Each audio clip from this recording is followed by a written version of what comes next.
to say.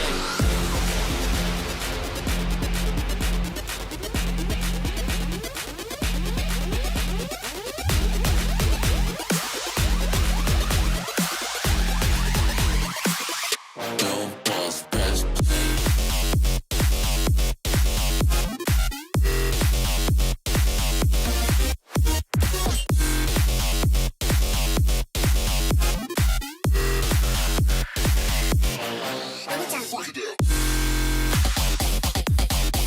Press play.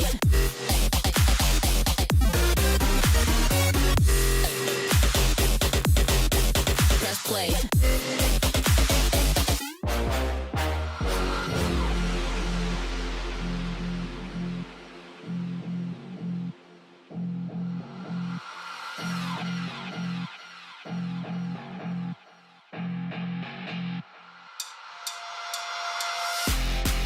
Don't pause.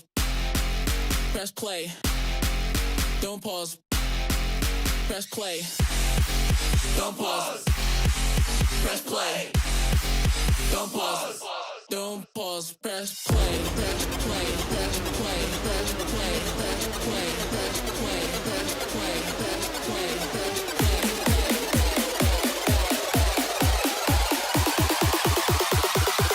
Don't pause. Press play.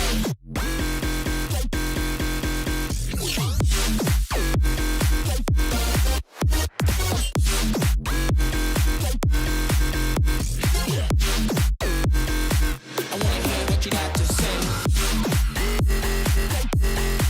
Press play.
Well, and welcome back to the Rocket League Championship Series as we come down to the final moments of this entire season. I'm Leaf. Spaceman and James Bott are joining me to discuss those final moments as we hit the European Invitational in the spring split. James, this is we're coming right down to the end of it now. As I said, it's crazy how fast it's got here. You know, when you're a diehard fan of a team, and you're getting to that moment where there's no more hope. There's only just, I guess, the result on the day, right? Well, no, there's like I'm speaking as an NRG fan. I think everybody knows fair that, enough. Like knowing that it's this spring invitational that will either give you life or sign your death certificate. It's weighty, and I think this event, the Spring Invitational for Europe, this is where seasons end. So a lot on the line this weekend, and it's nail biting. Well, Spaceman, let's look at the we got graphic to remind you guys. This is little pretty little colors and stuff. Yeah. Look at it, we're almost done. Like this solidifies it right here. This does. Look, we've made it through 2 splits so far. We're on our 3rd and final one. The road to champs continues. Of course, Worlds coming up in August, but this final weekend for Europe and next weekend for North America is it for the spring split before our major kicks off in July. This is where you get, like James said, the rest of your points and hopefully a chance for both the major, but following for Worlds. If you don't have a good showing today and or tomorrow, you're done for the season. This is a very important weekend, probably the most important one. And of course, the major's coming up. You don't want to miss it. It's going to be very fun. Can't wait. All exciting. For other regions, next week's the important one because, as you see, Force Touch, as usual, and a bunch of other regions are finishing off their invitationals as well. Their seasons, their regular seasons coming to an end as everyone, again, is pushing towards that next and final major in Boston. Let's chat about that a little bit here because we want to see you there.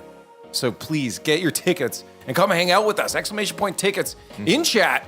July 6th to 9th is the event, and 8th to 9th is when you can join us in venue, Aganis Arena, and have some fun. Spaceman, I'm hoping that we have 4 million friends. I don't think we can fit that many, but we have a lot of friends there. And what's max capacity is like between 7 like 11,000 for Aganis. I don't know. Okay, I want that. It's a little under 4 million, Lee. It's a little bit. It's just a smidge under 4 million. But look, it's the Canadian first East Coast lands since Season 7 Worlds back in New Jersey. So the East Coast lands always go different. You could talk at Millennium. James knows about this. East Coast lands, East Coast players are different, man. It's a whole spiel of old esports culture. Make sure you show up. You don't want to miss this one. It's going to be really fun. It's going to be an absolute blast, but we got to get to the nitty-gritty of things right now because we got to do some calculations, some better math than I've just done as we take a look at the Spring Point Spacemans. So many teams trying to book their way to that major. So many teams trying to get to the major. Of course, this is updated with 4 points added to every single total because if you show up today, if you've made it to Friday, you get an additional 4 points. So congratulations for a lot of teams that kind of needed that bump. Well, let's talk a little bit about what the scenarios do look like because lots of clinching and eliminations for lands coming this weekend. We'll keep you updated as the program rolls on this weekend. Only 5 teams will control their fate to qualify for the major, and those are the teams with the top 5 points overall in this split. Karmine Corps and BDS can both clinch major today. They do so by winning both of their upper bracket series, and they guarantee a minimum finish of 5th through 6th. If they essentially do that, I mean, you get to the major anyway. Team Liquid clinches with a 3rd or better, so if Liquid get top 3, GG's to them. Moist, if they get top 2, if they get to a grand final, they will go to the major as well. Each of the 4 can clinch earlier, but it will require help from other teams. So your destiny's in your hands to some extent, but if you just show up this weekend, have a good placing, looking at top 4 situations, you're probably going to go to the major.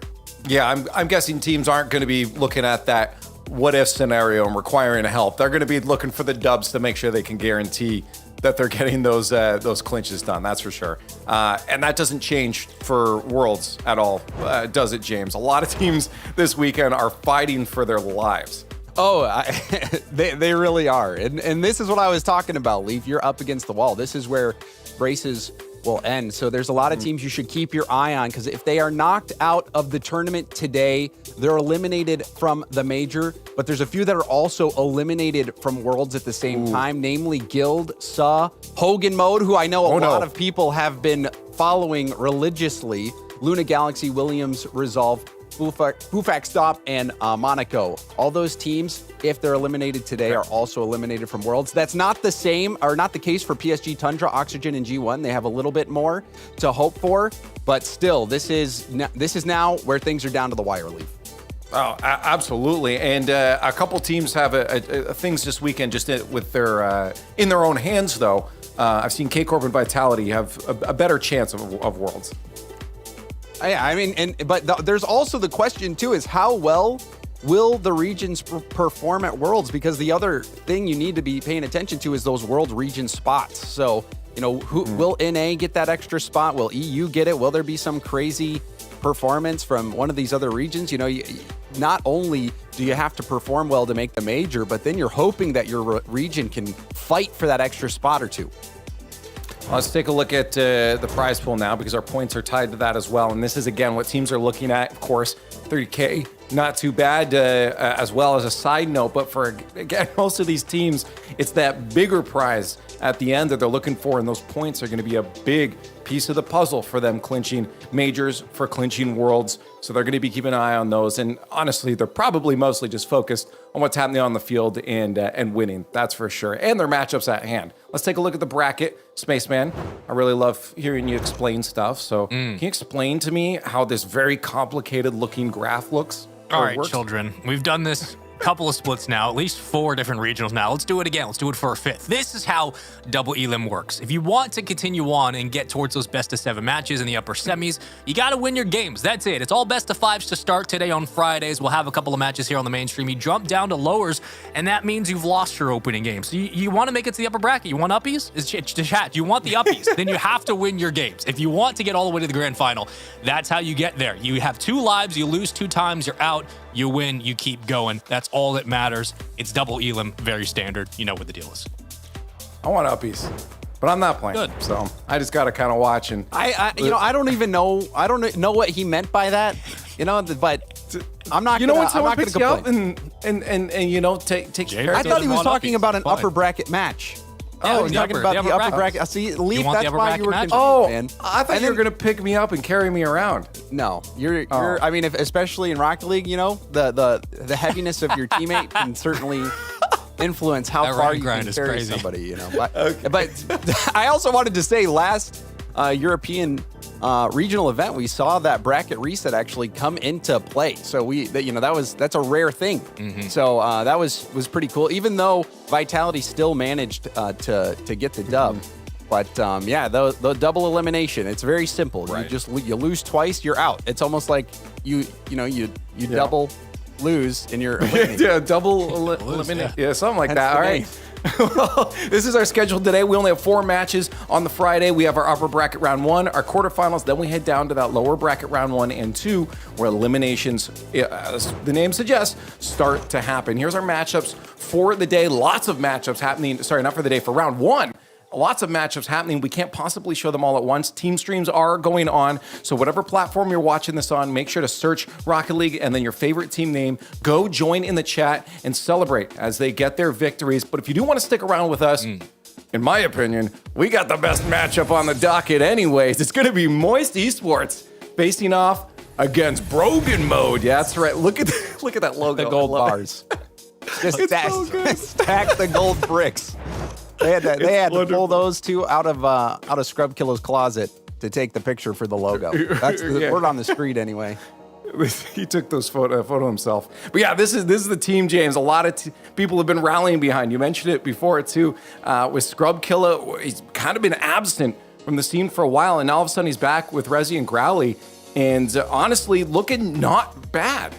Yeah, but I mean, they didn't have the best last regional event. They came on incredibly hot in the first event in the Open, but then in the Spring Cup, they stumbled a bit. So, now the question is, which version will we get here? They've made the main event once again. They still have some hope, but it's going to be a tough battle. This Moist team, I think, has slowly been generating momentum, and it's kind of been the case for teams with Cash. Cash has had it's moderate levels of success, but making the major with Quadrant was huge. And I think, this is another opportunity for Cash and Moist to make their presence felt, but also for Cash to really prove over and over again that, he's a major player. He can make it to this stage and he can really contribute. And then also Juicy. Moist was a team that everyone held so near and dear to their heart. Only Joyo from that original Queso to Moist team remains. But I still am a believer in this Moist squad, and they're in a great position to make that major and make a Worlds run. All right, well, let's go throw an official prediction on the before the match starts here. Chat's getting their predictions in. James, you going to land on Moist then? It sounds like you favor them a little bit here. I'm going to have to go with Moist here. I think that they are, especially Joyo is such a rock-solid player. I think Cash is becoming that as well. Juicy's such a great compliment. And we've seen some hot and cold performances from Hogan Mode, so until we see more from them, I'm going to have to give this one to Moist. Spaceman? To make Mr. Critical very happy, Moist are going to steal the doubloons of Hogan Mode. I'm sorry. It's going to happen. Okay. What is a doubloon, by the way? To make Rocket League... Seaman's. And this coin? Okay. Is it? Well, I'm going to make Rocket League fans happy and chat happy. I'm going Brogan Mode. There ain't no way I'm going against them quite yet. I think I might be a little low IQ for making this pick, but I'm going with them anyways. I got Hogan Mode taking the match, or I think realistically maybe through the lower bracket, but... Sure. Who knows? Anything can happen. We got the matchup at hand. Spaceman, James Bond, take it away. James Bond. It's been a long time coming. Very big fan. How you doing, brother? Welcome in. It's good to be here. I rarely get to... I think this is my only day one of the season. So it's an honor to get to witness these matches with you, Spaceman. And when there's such important games to be played and matches to be played, entire seasons coming down to this, you get in the rhythm of the regular season and you're always, already got a pause. But, I was going to say, you get in a rhythm. Keep going. You get in a rhythm of just, the season, right? Where, you're just thinking, okay, if this event doesn't go well, we just set our sights to the future. Or if it does go well, we got to keep this performance up so that we can make the Worlds or the World Championship. But now it's coming down to this point where there's no more rope left. You've got to pick up and climb yourself to the top. Otherwise, your season is over, and it adds so much more pressure to these games. And I think a lot of the casters and analysts will talk about it. These regional events, a lot of times, are even more stressful than the majors themselves, just because if you get it to the major, you give yourself that chance to, or you're basically punching your ticket to Worlds, but getting to that major. Yeah. Through You've these done the events, hard work. this weekend, this is the hard work. This is the most, for the phases, the car means, for anybody who has rough Fridays or early Saturdays, this is the weekend to not have that problem, because this matters the most. Hogan Mode just getting here is an achievement in and of itself, but if you're looking at Moist, again, they're trying to make the push for Major, for Worlds. This is a team that top 4 finishes, 5th through 6th, a regional 2 ago. Of course, they lose to BDS twice, but they're on the up and up. Moist are on the swing up, and we were expecting this with the Cash change to really be what this trajectory could be for this squad. I think they have a lot showing that shows that this team is capable of making not only a push for Worlds, but being one of the top contenders in Europe. But Hogan Mode are no pushovers, and it's been a while since we've seen Scrub kind of in this position where a lot on the line, a chance to maybe play spoiler to some squad, but also get his team in a position to maybe qualify for Worlds if things go his way, James. Things would have to go perfectly. Literally. Let's be honest. For Hogan Mode, things would have to go pretty perfectly for them to have that shot. But there's a chance. There is a chance. But we'll see which version of Hogan Mode we have. When we saw them have great success in the Open, we saw some very creative plays, selfless passing, unpredictability. Yeah. We'll need to see more of that against Moist, but Moist is so mechanically solid, especially Cash. Cash, one of the best mechanical players over in Europe. He is so good and so deadly on that Dominus. And then Joyo as well. Freestyle and advocate and enthusiast Joyo will also impress you with his moves. Cash almost own goal, just gives it right back. Yeah, look, I was thinking about, this Moist roster, it's a busy defense. You're peeling off into the corners for boost, challenging 50s on these possessions, but you also make small mistakes. Granted, Growly did win the 50 to kind of send it on its way, but those are opportunities you can't give away, and Pokemon will capitalize. And honestly, I think it's a very difficult bounce to read, but Cash actually stopped driving for a brief moment. Had he kept going, he might have been able to clear that ball off the bounce. I think he must have thought that just was going straight in. Yeah. Yeah, I mean, he parked. You're thinking he's at least going to contest the second rebound. If not, get a hand up.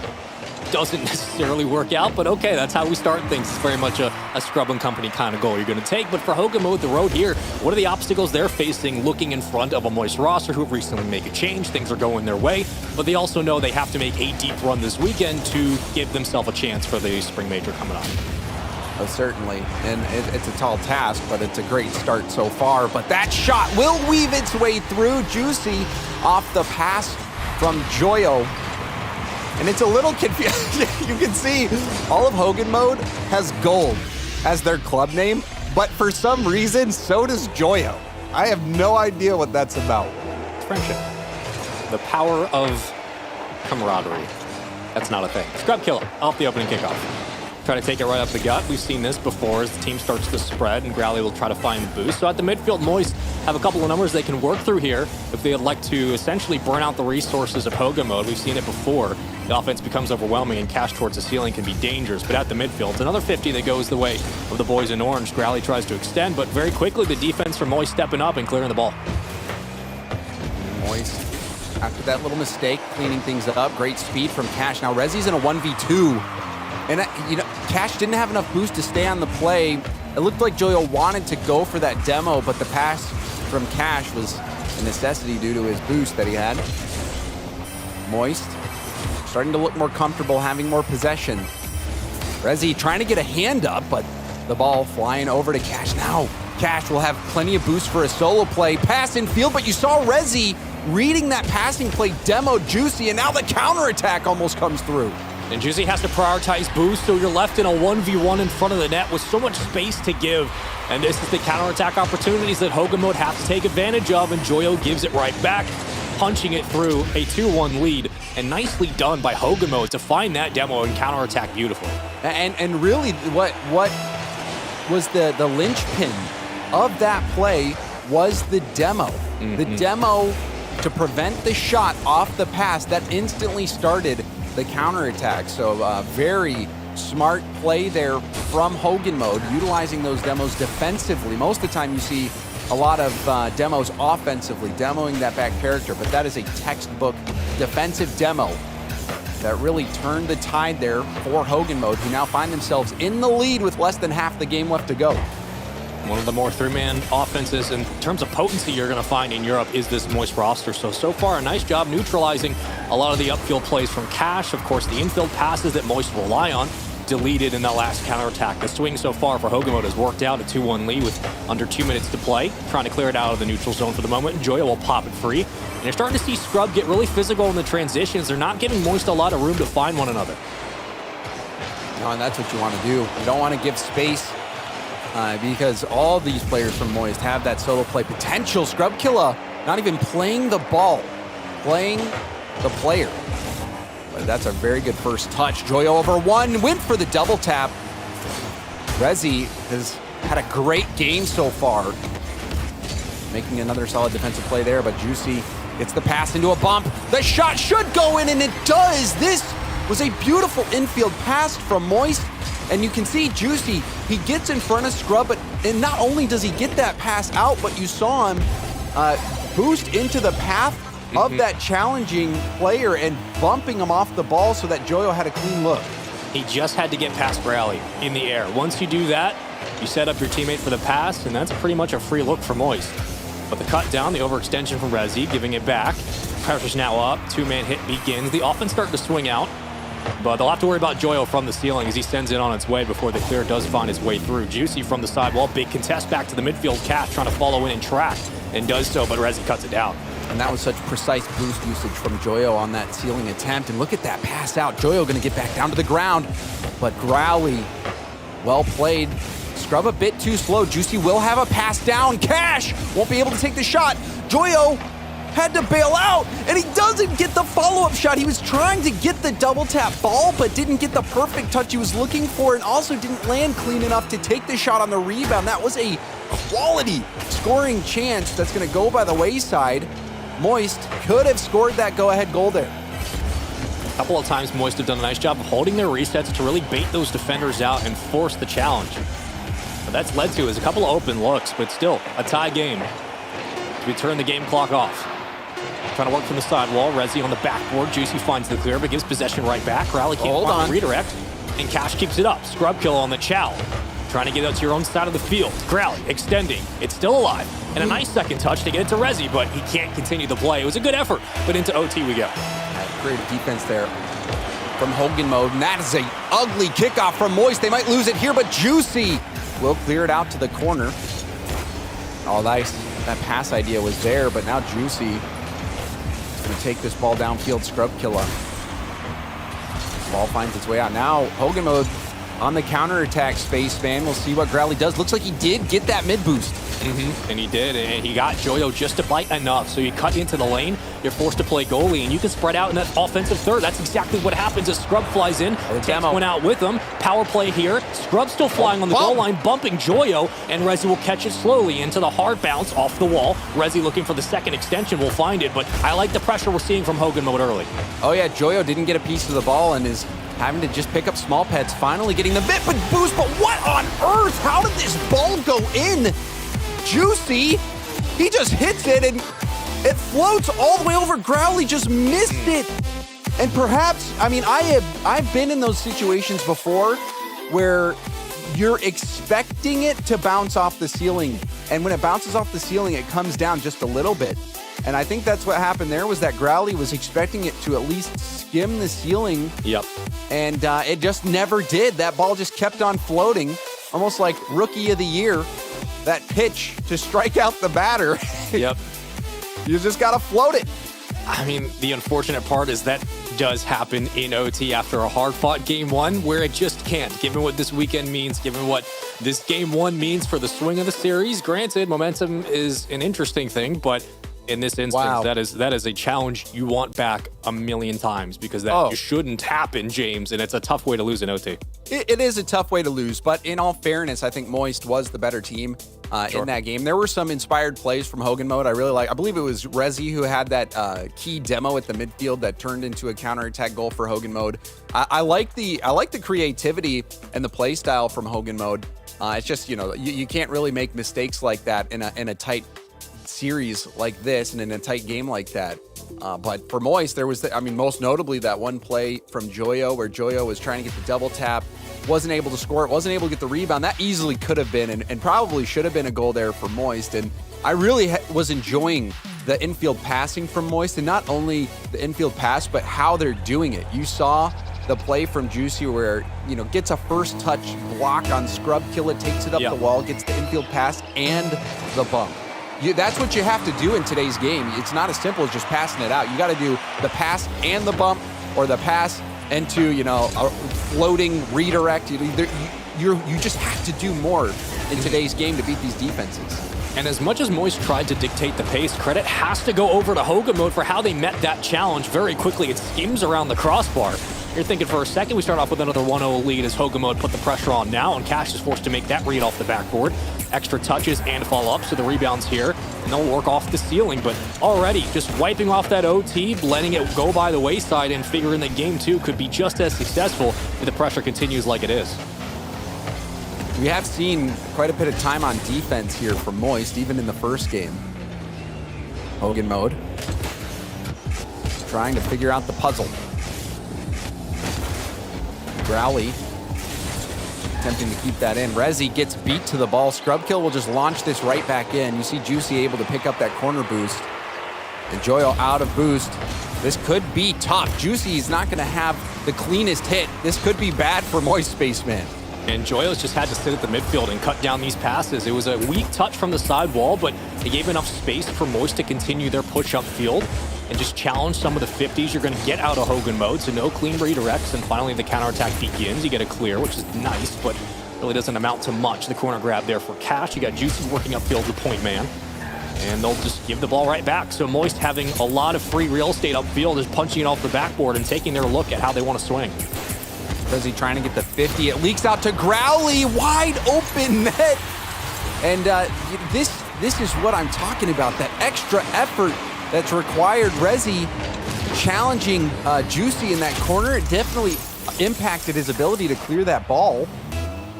And it leaks out right to Growly. Easy shot, easy goal for Hogan Mode, who had the lead last game as well, but Moist was able to battle back. And now almost a second goal there for Hogan Mode. Hogan Mode is right in there in this series. Yeah. Just great patience as well to find that placement, trying to get Juicy to go to the top left. He commits. Lucky enough. A small bump. Not enough, though. Juicy, great stabilization on the recovery. His Cash, we've seen this before from his own side of the field. Juicy has to win the 50. Doesn't really do so. Back up to Scrub. Looking for the double tap off the back wall. Slows it appropriately, but Redzi will get this catch here. And that was well done by Juicy. Juicy only had 2 boosts in the tank and was trying to predict where Scrub was going to hit it on that double tap and did so perfectly. That was not an easy defensive play, and it was high stakes as well, as now Hogan Mode getting touch after touch. Growly 0 boost, so Joyo will get there. Cash being challenged. Juicy looking for a pass up. Scrub Killer will leave it, and that lets the ball through to Joyo. Joyo just goes for the bump, and Juicy strikes out on the goal line. Wow. Now Scrub Killer with the block will go downfield. That was a smart play there from Joyo. Joyo had the whole defense fooled, but Juicy just missed that ball, wasn't able to get there in time. And Scrub took resources away from Moist, so now they're scrambling just to work off the backboard. Finally, the connection to Cash from the side wall. Space to breathe here for Moist. Huge infield cut. But Joyo was a bit out of position and just kind of came his way. Wasn't ready for it as Redzi clears it. And Growly will follow in. So if you're Moist here, you're scrambling. You're really low in the tank, and you're forcing a lot of these awkward 50s on your own zone. But Scrub's still flying, looking for possessions. Oh, wow. Rebound, and he gets absolutely bullied at the midfield. Oh, and it's goals like this that keep haunting Hogan Mode. I mean, Joyo gets bumped out of position, lands perfectly, it bounces off the ceiling, comes straight down to Joyo. That is not really a play that you're right up. And I just don't think Hogan Mode was expecting that quick shot. You know, usually you're expecting the ball to kick out to the corner. And so Hogan Mode giving up an awkward one there. And that's definitely going to sting, but Growly will take the shot and gets denied. Still fantastic pressure. You can see a double commit. This should be a goal, and it is. Redzi, after the double commit, pounding that ball in. And Scrub was tracking. He was just working out of his rotation with a slow touch enough for the double commit, and Redzi capitalizes on the opportunity. This is where you want the pressure from Hogan Mode to really step up. Growly jumps out for boost, misses the grab, but he's at the midfield, so if it's a booming clear, the rotation is there. The lead again. Can they hold on to it? They had it in game 1. They let it go by. They're up 2-1 with about minute 10 to play. Offensive possession has definitely been in favor of Hogan Mode, and they are really stretching the defense of Moist. Moist is just finding these gaps that maybe shouldn't be there, but they're finding these gaps, and they're getting a few of these goals that, you know, Hogan Mode have just let through. But now Hogan Mode has this 1-goal lead. We'll see if they can hang on to it. Less than a minute left. Hogan Mode trying to tie up this series at 1 apiece. And you're going to have to work through your own corner as well. How many times is it one peeling off the play from Hogan Mode to get Lovely a boost pass. grab? Cash leaves it on the bump, almost flies through. You do get a demo power play here, but that is a huge win back to the midfield just to buy time for your teammates to get back off spawn. And Growly was another big 50, so you're starting to kill some of this momentum that Moist had built up from the ceiling. Juicy around 1. No, big 50 win there, and Hogan Mode will have more lives to work with here as they try to clear out from their own side. Oh, and Joyo is really opting to go for these aerial bumps. And it seems like Hogan Mode might be catching on. Last chance for Moist to tie it up. It's a bounce shot, and it goes in. Growly was on the goal line, and Growly must have been on empty to not be able to get there. And you look back, oh, he only had 1 small pad, and he jumped early. Joyo bounced it beneath the one, past the other. A clutch shot from Joyo, and Moist tie it up in the final seconds. Juicy fights through a 50 to set that one up on a platter to Redzi. Off the kickoff, what a redirect. Here comes Growly, and it was so close yet so far for Hogan Mode in a golden goal opportunity yet again. This has been a shocking game. Joyo getting faked out by Growly. Growly going for the shot. It's weak, and weak enough for Cash to get there in time, but there is that creativity from Hogan Mode coming within inches of closing this game out in overtime. Another chance for Growly. Wanted to go for another flip reset, but that was not going to work.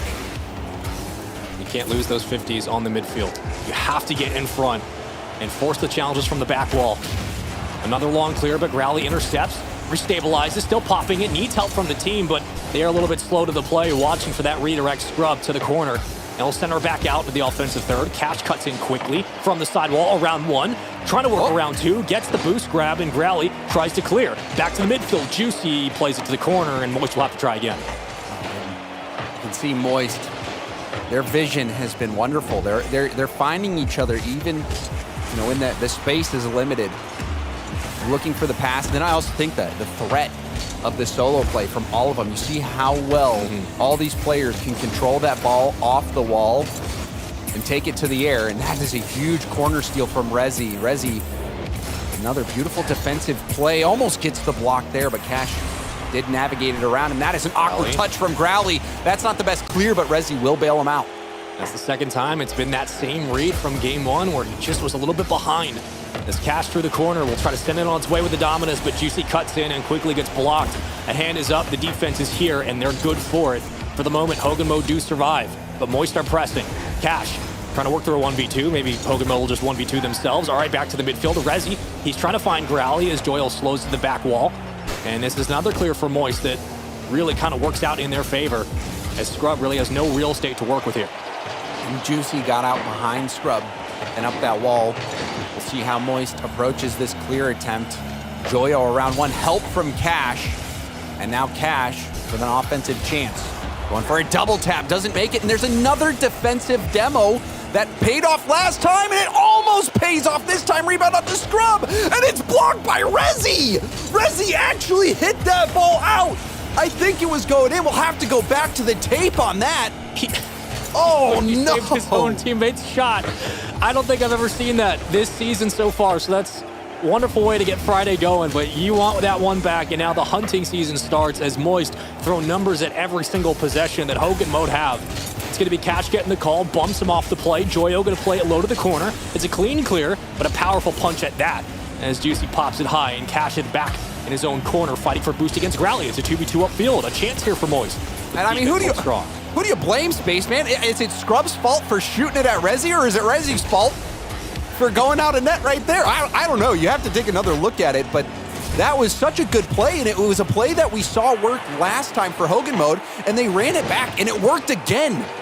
It's just to have it end that way, it has to be heartbreaking for Hogan Mode. We'll see if they can collect themselves. If you remember, they gave up the tying goal with 7 seconds left in this game. So Hogan Mode, and this would be a devastating blow to if they end up losing. Yeah. You wonder if there's any chance for them to come back. They really have to win this, but here's a chance for Cash, but shut down well by Growly. That's a big clear as well. You do get the demo to help, but you're low in the tank. Cash through the corner, he was able to find the grab. A lot to work with here. Now tracking along with Growly, but he escapes from his own corner.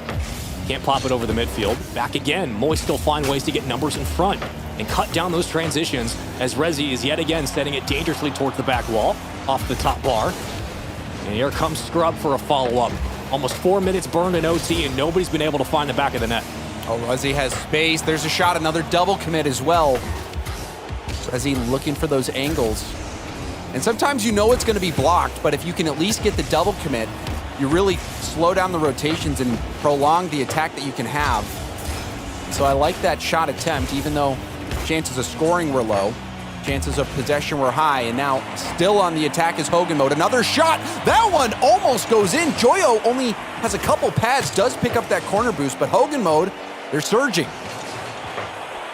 Every time you feel like they've made some progress upfield, Moist just come right back down with a quick counterattack, and it gets scary.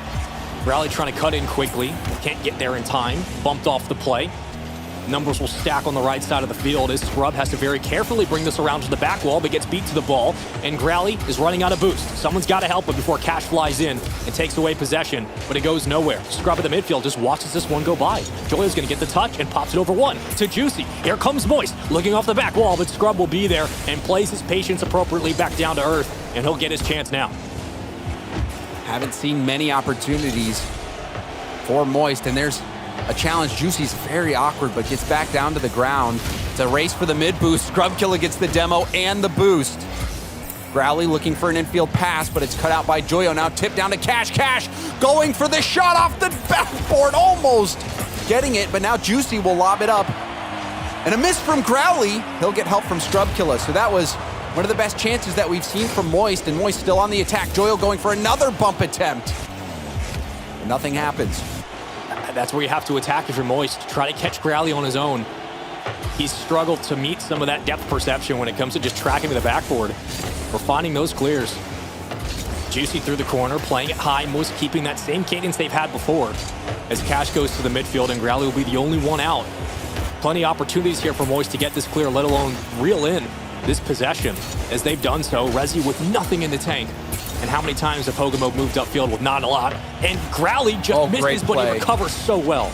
Oh, that was such a tough read over the shoulder off your own backboard to tip it to a safe spot. Growly, fantastic defense. That defense keeping him in. We'll have to see if they can play it here. Joyo, not the touches he was looking for, lost possession. Cash will boom it down to the Hogan Mode corner. Gives up possession. There's another demo for Hogan Mode. Hogan Mode now looking threatening.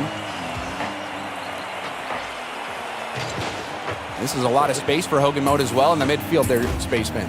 Yeah, Moist aren't clearing. Like, they're just trying to play it laterally. They can't get this ball out. It's constant pressure. Big win by Scrub. Big win by Scrub through the corner. Here comes Rezi. A chance for Hogan Mode. The placement's not great. Rally slows it. Rezi slows it in the front of the box. 7:05 gone. And Growly will try to play it low. Back to Scrub. Back to Growly. There's the bump. Rezi, big stop by Cash. Oh, Growly is playing inspired Rocket League. You know, he faked before going for the flip reset to go low. That time just doesn't even hit the ball, and that shot just off as well. Hogan Mode having chance after chance after chance. Coming close, but they're not able to close it out, and you'll wonder if Moist is going to be able to turn this around. They had crazy goals before that you didn't expect. They've been playing mostly defense here, but there's two demos from Joyo. Backboard bounce, Rezi on 0 boost. This game is insane, Spaceman. This has to be the most frustrating game you have to play. There's a big demo. Does it float through? No! Big save! Follow up from Scrub, and that is it. 7:52 on the clock. Finally, a goal lands for Hogan Mode. Oh, and Scrubkilla puts that in. But the best play and best player of the game was certainly Growly for me. Growly's creativity, even that last play, getting it on his hood, and then timing the pop so perfectly to make it awkward for Moist. Also, the defensive stop off his own backboard. I just thought Growly was fantastic.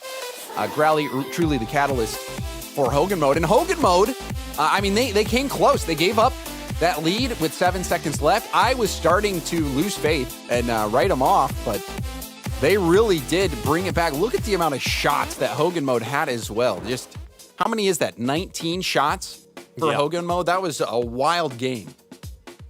Hello. Hi, Leaf. Hi. Is it okay if I come back and hang out? What did you think of that, Leaf? That was... you kind of said what I was thinking. I was thinking Growly's cracked. But I want to give you guys a quick update across this since we get the next match going here. A couple games are done after that long OT. We have Team Vitality with a 3-0 over Monaco, G1 with a 3-0 over SA, and Team Liquid with a 3-0 over Fufax Da. So a whole series finished in the time of that one game. Well, that was the longest OT in EU this entire season. So wow, yeah. What a stat. And I mean, it was a wild ride, Spaceman. I think Hogan Mode, just like I said, Moist, deserved the last win. It really did feel like Hogan Mode did the work to deserve that win as well. There's a couple of times where Hogan Mode have a chance to put that game away earlier. Their placements just weren't great, so you're looking at multiple opportunities for Hogan Mode to very quickly send us to a 1-1 series as we have now. Great stop from Joyo to send it on its way, but Cash couldn't close the deal regardless. You sit here currently tied 1-1. If you're just joining us, welcome in from what was a very long OT. It's Hogan Mode versus Moist. This is a big series for Moist, but for Hogan Mode, maybe trying to play spoiler against one of the better teams in Europe as they find their way through those closed quals, and Rezi will just get bumped off the play and has to fall back, and Cash does the same as Moist try to put pressure on, but a good stop from Scrub on the goal line.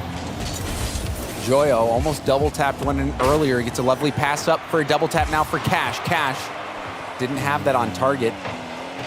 Joyo was trying to get the 50 and the boost steal. Juicy will get the mid in the corner. See if that's enough to kickstart that counter and gets it over one. Scrub Kill, a fantastic challenge there at the midfield. Now Joyo beating Rezi. Cash trying to tip that towards net. The right idea. Scrub Killer sees Rezi upfield, but Juicy so quick to the ball. Rezi never jumped though. You saw how fast Juicy went up. Just stayed down. Joyo taking a quick touch. Did have help in the middle, but a touch would, could have been better. Gave up possession, but sometimes you just want to hit that downfield and play the boost game. We'll see if that's what Moist intends to do. Joyo, first touch over one. And Spaceman, we've seen it a lot from Joyo where instead of going for the solo play, he's just trying to get the ball behind him and boost ahead of it to go for the bump. Yeah, and if he's not there, Joyo. You were saying, James? Well, what I was going to say is I want to see Joyo go for more shots. Just go for the play yourself. You're so good, and he does that exactly as Cash gets the pass out to the mid. Joyo's such a good shooter. I mean, and on a Dominus as well, I've seen people say they believe Dominus has the highest skill cap with how flat the hitbox is and how, almost getting scored on there, but how high you can pop the ball and how well you can use those corners to really, with just a little bit of movement, get a wide variety of angles on the ball. And Joyo doing a great job there, getting power on that shot. And I do want to see Joyo just play for the rebound. Make him go for the flip resets, go for the flip reset, double taps. Just go for the net, and then let the rebound chances come out. If the bump isn't working, just change it up. And I just love seeing these solo plays, especially on the Dominus. For some reason, Spaceman, those Dominus solo plays just look a little bit more beautiful. Yeah, how many times in game 2 was Joyo the one really scooping off the backboard, using the Dominus, the length that it provides, and moving it downfield to try to set up? And like you said, he's done a good job of setting up his teammates and finding those rebounds. But a couple of shots that would come out from Joyo might spell success as Moist try to put another one on the board. Working it through that offensive third for the moment, into the paint for now as Rezi will find the clear. Juicy will cut it down, and there's the pass to the midfield. Cash looking for Joyo. Back to Juicy. And I don't know if you saw that, Spaceman, but Joyo just got Goomba stomped by Cash. He went to jump for that ball, and Cash landed right on his head. Love when your teammates show support at the midfield like that. It's tough, sometimes you're just going for the ball, but if you're Cash, you're floating through space, and there's not much you can do to change your trajectory. The reset on that's so nice. Joyo doing so much work here, and you see him trying to give up the ball again. There's that lead bump play, which Joyo has been going for so much. That time he tried to dish it off to the middle, which is, if you can land that bump, it's a wonderful play. But wait. Did Juicy just drive underneath that ball? What happened on that play? I don't know if he was expecting for Rezi to make a stop. I don't think he was prepared for maybe the parked bus approach on the back wall, but everybody calms down, and that's an open net before a big fly in from Scrub to get his Fennec in front of the ball, and Joyo from his own ceiling, still trying to stay involved on the play. Extra touches in the rebound. Growl, he's slowing. And everybody calms down back on the blue side. This has been an interesting game 3, to say the least. It has been, and that was an interesting play. Moist now having to play defense. Rezi infield to Scrubbin. A deny by Joyo. Joyo reading the car language of Scrub, boosting to the shot location, predicting it perfectly, and will preserve that lead for Moist. Final 10 seconds, last chance for Hogan Mode to tie it up. Back to the midfield. He gave it right back to Moist. Joyo, does he play selfish here? Maybe. That's a bounce. Cash on its way. Rez is going to get the catch. It gives it right back to Cash. Nobody around. And it will touch as Moist close out game number 3, up 2-1. What an exciting finish. And Joyo doing a ton of work that game. Just putting in the work, getting his nose to the grindstone. Getting the only goal we saw him almost score a double tap as well. He's been pretty selfless going for the infield pass to bump plays, but that last play was just phenomenal. Scrub had a look on net, and he had a lot of net to shoot on, but right here you see it. Joyo off the wall. He's predicting that shot trajectory perfectly, and that really sealed the deal for Moist. More updates? Yes, look, give Bring it to him. us. Let's go. Okay, well, you didn't ask. I don't know if you want them. I'm just, I feel like I'm we don't want them. I intruding mean, on you're your here, Leaf. wonderful I feel like hangout it's a time. contractual you know? obligation that you give it to us. You know, but I'm just trying to be nice here. Anyways, we got another match finished. K-Corp just finished their match. It was actually game 5 against Solary, which brings K-Dop actually one step closer to his 1,000th game in his next series. You should be able to hit that then. So keep an eye on that into the lower bracket round because Solary did just lose. We do have PSG Tundra and Guild in a game 5 right now with 2.5 minutes left with Guild up 1 goal. So that's a pretty tight series. Guild, again, super important tournament for them right now. Yep. And BDS is actually Brazilian Williams Resolve to win their series right now. So, and then Oxygen Luna in actually a game 5 as well. Luna taking Oxygen to game 5. That is quite an interesting series as well, just because of how high the expectations are for Oxygen, even after the roster change. You still always think in the back of your head that, oh, maybe this team can really start to go off. So we'll see how that series turns out. Major and World's implications on the line. And now we see Moist with a chance here at Spaceman to close the series out. I mean, this is a bit of a bloodbath of a series, but if you win 3-1, it's a great way to go out, but this is much closer than what the scoreline might suggest. It has been all of Hogan mode to start in a lot of these games, and it continues the same trend here. Yeah, and you can see a panicked clear attempt, and Joyo getting dusted by Scrub and Growly, who was my MVP for the one game that Hogan mode won. Not only did he get the demo, but turns around to put that shot in, and it was a tight little angle there. Well done by Hogan mode, and you're right, Spaceman. This series has been very close. Even that game that Moist won, they had to play quite a bit of defense, and one of the goals was just that floater shot that made it over Growly. Overall, Hogan mode has been playing rock solid Rocket League, but Moist has just had that slight edge. Great catch and hold. Rezi playing for the ground pinch, but Joyo's been the guardian on defense for Moist. He looks for the lockout at midfield, but last resort options here for Growly from the corner. And GC will try to fly back to Growly, the infield pass. We've seen it before in the qualifiers, how good this team can be when they find each other. But Moist doing a nice job of reading those touches and getting in front. Rezi will collect that back corner boost. Joyo wanted to go for the bump, but he also has no boost. That's going to slow his rotation back quite a bit. But nay, he doesn't even need to rotate back. Going for the bump play again. And Joyo just keeps going back to that play. We haven't really seen it work that much for him, but no, you try and try again. Maybe it'll work out. Now the double tap from Rezi. And that gives Hogan mode their second. A beautiful shot. And Rezi gets bumped slightly, but still works through it and just sets it beautifully off the backboard for the double tap. Working through the physicality. Ooh. And the placement as well. When you're going for those double taps and you can score on the upper half of the net underneath the crossbar, it's so difficult to do, but those are the type of shots that you include on your resume. That is how you do a double tap. Beautifully done. Top half placement's great. Hogan mode cleaning up a lot of the mistakes they had in game 2 where the net's open on the lower half. They just couldn't close the deal. Scrub from his own side gets the handoff and holds it before Joyo cuts it down. No boost in the tank. Rally, the only one in front for the moment. Gets one bump. Juice takes it under. And there go Moist. It works out. Joyo has gone for it so many times, it's bound to work. Joyo, the spear, clears the way, and Moist get within one. At least that time he combines the selfishness with the selflessness. And you get a nice concoction of styles there as Rezi 1v1 off the kickoff. We've seen this before. But Juicy.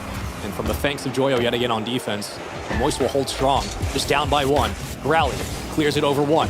Here comes Cash. And it's taken away to the corner.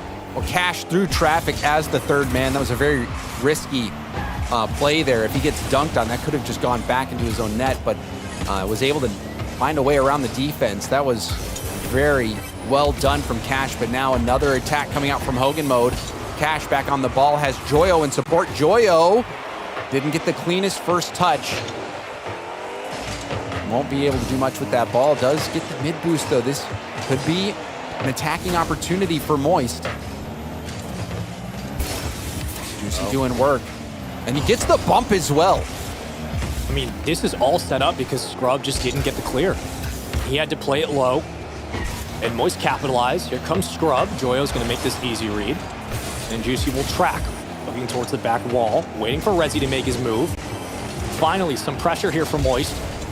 Try to contest these possessions as Hogamo throw more numbers at the backboard, but it looks like Moist will be rewarded for their efforts as Joyo. Wow. Beautiful redirect from the pass. Wow, what a tie game. Dominus connection.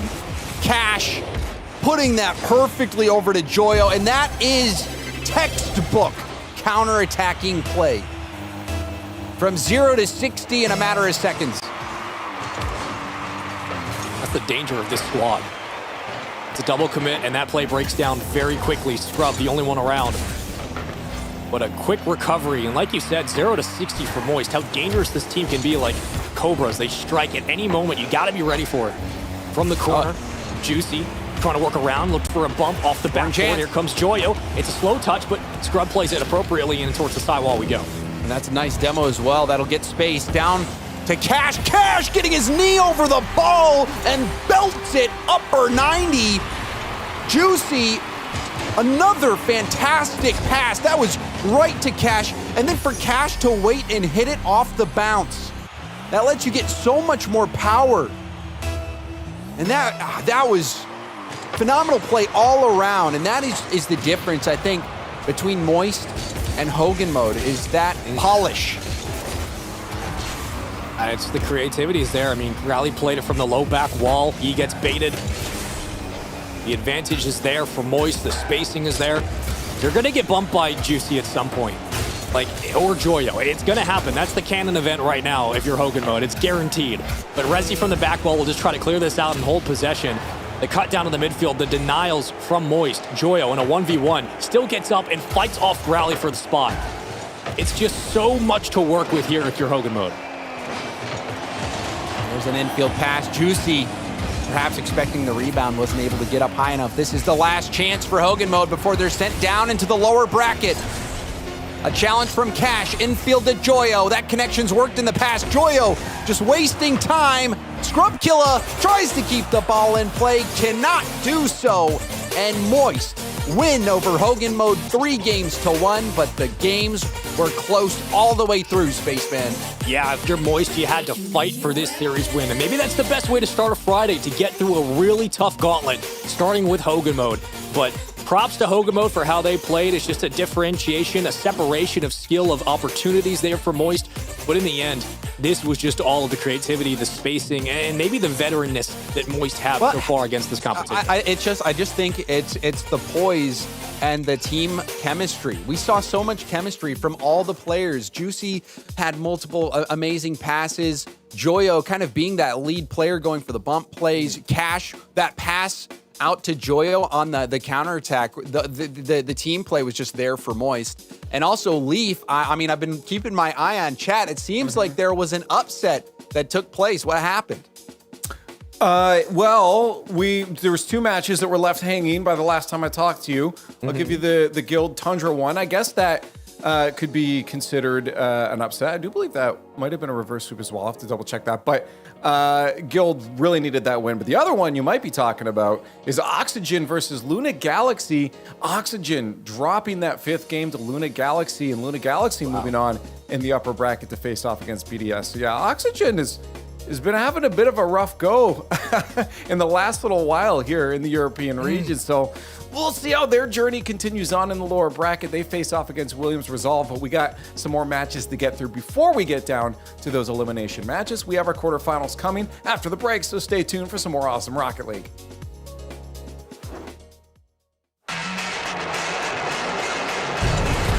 Offense for their own good, and it's leading to opportunities like this. Ahmad off the ceiling. Ahmad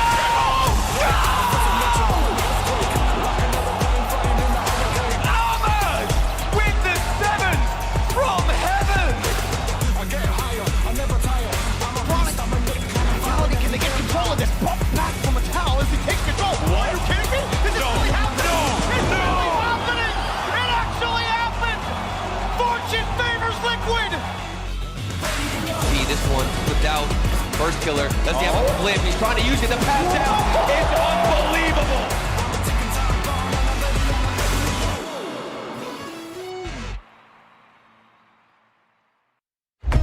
Game 5. Double match point on the line.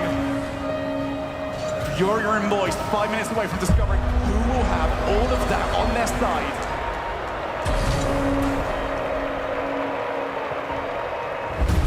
Rotation back. Forced it. It won another rises under pressure. That was a forced mistake. Matrix is around the demo, gets the ball. He's now taking his emphasis on the field. On the reset, can he have everybody? That was otherworldly!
The games continue on here at the European Invitational of the Rocket League Championship Series as we plow on through day one. I'm Leaf, Spaceman, and James Bott joining me again for our next matchup as we move into the upper bracket quarterfinals. A great, fantastic primer, a good first match there. No one was eliminated, James, from that first match, but we do find Hogan Mode down in that lower bracket now as they drop the series against Moist. You know, that's the beauty of a double elimination tournament is you need to lose two series, you know? So after one round, it kind of makes sense that no one was eliminated. Logically, we put the pieces together.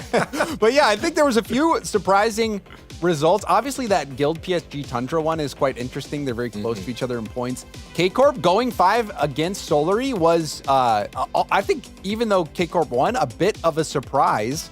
But then, you know, Oxygen losing to Luna Galaxy. I think many people favoring Oxygen there. Vitality, you wonder, you know, is this the beginning of a new era with how well they're playing to be so consistent in the European region, which is the most competitive region that our game has. It's so hard to be at the top in Europe and to be so consistently. It's just a little bit mind-blowing. But then now we get, you know, Liquid versus Moist, El Splashico here in the upper quarters. But yeah, now all these teams down there in the lower bracket on their tournament life and really season life. It's coming down to the end. So, you know, you lose one more for a lot of these teams and your season is done. Spaceman, for a couple other teams in the upper bracket, though, their season is far from done. BDS and Carmine Corps are the two teams that people might want to keep an eye on as well, because they can clinch major if they win their series this round. Yeah, they can. And again, BDS, like getting that off their back would be huge. Of all the weekends for BDS to have a run to get to the grand final, look at the road they're going through. Like, it's no shade on Luna Galaxy, but BDS have everything and more in the toolkit to get to the upper semis, to get through to the upper final. Granted, they'd probably have to play K-Corp if all things are going the way they should. But BDS should have a big weekend here. Carmine, the exact same thing. We expect both these teams to qualify for the major. I'd be very shocked if we have a different conversation in 10 minutes. But everybody else, I mean, like, you're looking at the top 4 teams really in Europe, and they're all in the upper bracket. Like, Oxygen's maybe the only interesting factor here, but they've just been on the downward spiral. This is very standard so far. Yeah, well, quick mention to Oxygen. If they lose here or their next one against the loser of Team Vitality G1, and if Vitality wins that'll be a Vitality clinching Worlds as well. So there's another scenario potentially coming as we hit that lower bracket. But for now, we're going to focus on the upper bracket. We get our next matchup coming your way. We're going to stick with Moist as they face off against Team Liquid. Now on the other side of the pitch, Moist again hoping to continue their journey forward in that upper bracket. Maybe they've got momentum now, but so does Team Liquid. Look at them coming off of a 3-0 win against Fufax Stop. And Team Liquid, they know that there's a lot on the line for them as well. They have a clinching spot, Spaceman, as well, if they can get to that third place finish. Yeah, look, you need a top 3 if you're Liquid this weekend to get to the major. I think that's entirely doable for this squad, but maybe they're very happy that they're going against Moist, a little bit more traditional of an RLCS matchup. And for Moist, the same. They're probably happy they're not getting maybe a little bit of an unpredictable team like they might get in Hogan mode. But this is going to be a tough matchup for Moist, given how maybe some of their offenses kicked in late against Hogan mode. You can't have a slow start against Liquid, one of the best mechanical teams in the world. They will punish you. Liquid should have a very interesting day here. Well, chat, what are you thinking here? We just saw Moist. Are you going to stick with them? What's the recency bias looking like? Are you going with TL? Hashtags in the chat. Analysts, what is your thought on this one? One thought. We have one collective thought. It's James. What are you picking? Who are you picking? You know, I think Liquid is the favorite here, but I'm gonna go with Moist on this matchup. Okay. I think Moist is one of my favorite teams just because Rizzo is a content creator for that org, and also Joyo is one of the most incredible players that our scene has. So I'm a fan of Moist, and I'm gonna let that fanship influence my pick here. I'm going Moist. Hey, I went with Hogan mode before for fanship, so I can't criticize you at all, Spaceman. I'm going Liquid. I like their chances to make the major this weekend. Yeah, I might be, James might be the one solo on this one. I think I might have to go Team Liquid on this one. Moist, as much as they got the dub, I wasn't sure if I was seeing their full potential in the last matchup here. So we'll see. Liquid barely winning on that one. I would have thought the fans actually would have been behind Moist. So cool to see a lot of people rallying behind Team Liquid now as we get another best of 5. Both these teams fighting to stay in the upper bracket. Spaceman and James, take it away. Well, it's the El Splashica. What better way to do it than with James Bot himself? Last series, it was interesting. Let's just talk about it, right? Moist go 3-1 against Hogan mode. Sloppy defenses at times, but very good counterattacks. And Joyo and Juicy really stepped up and answered the call. Can they do the same thing against Liquid? That's the big question. And I wonder if they'll be able to pull off those infield passes like they did against Hogan mode, because, you know, Liquid is such a speedy team. They're so fast, even at the midfield, that it really makes it more difficult to make those passing plays because they're so quick up to the challenge. Sometimes, you know, it forces you to go for solo plays a bit more. But this Team Liquid squad has just proven over and over and over again that they're a titan in Europe. So I do think that even though I picked Moist, Liquid are the favorite here. Qualification spots require a top 3 finish from Liquid this weekend. For Moist, a gauntlet of a run it would require. But so far, they've moved through Hogan mode. Can they do the same against one of Europe's best? A very interesting shot off the start as Liquid will hold their horses on the back line. And Joyo will try to find the all clear on that front as Cash sends it towards the ceiling and Oski finds the clear. So very quickly, a couple of opening trades, but you're looking at Moist to kind of keep that sustained offense upfield like we've seen. For Liquid, just trying to find possessions to start. Oh, and then saw a flick attempt. A Chronic will get a touch as well. This will make it an awkward ball for Joyo. First touch out. Cash will actually help him. Atto with a 50. A Chronic will stay upfield. And a Chronic actually nabs that corner boost as well. Joyo trying to make the solo play. Does get a good rebound, but there's that challenge at the midfield. Atto making no wasted time, but a wide open net. That one didn't go on target. If Joyo throws that towards net, would have beat the defense. So an early chance and a miss. I'm gonna have to go check out the perspective right now from Cash. Cash was reversing and was not expecting such a big flick from Oski. I mean, when are you going to expect a musty from the back line? Probably not very often. And that's what the dangers of Liquid bring to the table. Not only is just the mechanics, sure, but the creativity of this team, how they can maneuver with possession on their own side of the field. It's very different than you get from the rest of Europe. Maybe against the likes of Vitality, sure, but a Chronic start, just going to try to stop the bleeding and keep themselves back up to the midfield. Has been all the possession to start here. Juicy giving it to Cash, and he'll give the 1 and 2 into the corner. But for Moist coming into this, like, what are the keys to victory going against Liquid, knowing how good Liquid are mechanically, how good they are with their spacing? What do you need to see out of Moist in this series? I think, honestly, we'll need to see Joyo start to land those demos effectively, and then hope that Juicy is passing it out to Cash to go for some of them double taps. Because when you go for a double tap, it buys time for your teammate to land the bump and to land that demo. And that type of play is a play we see so often now. And against a defense like Liquid, sometimes, you know, the demo is the best option because mechanically, if you leave them on the field, there's a good chance they're going to make the stop.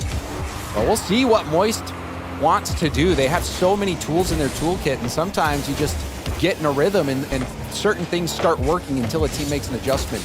But so far, Liquid still looking like the better team. We saw a couple backflip musty attempts. We saw Joyo try to do it off the sidewall, but it was the shot from Oski that has resulted in the only goal of the game.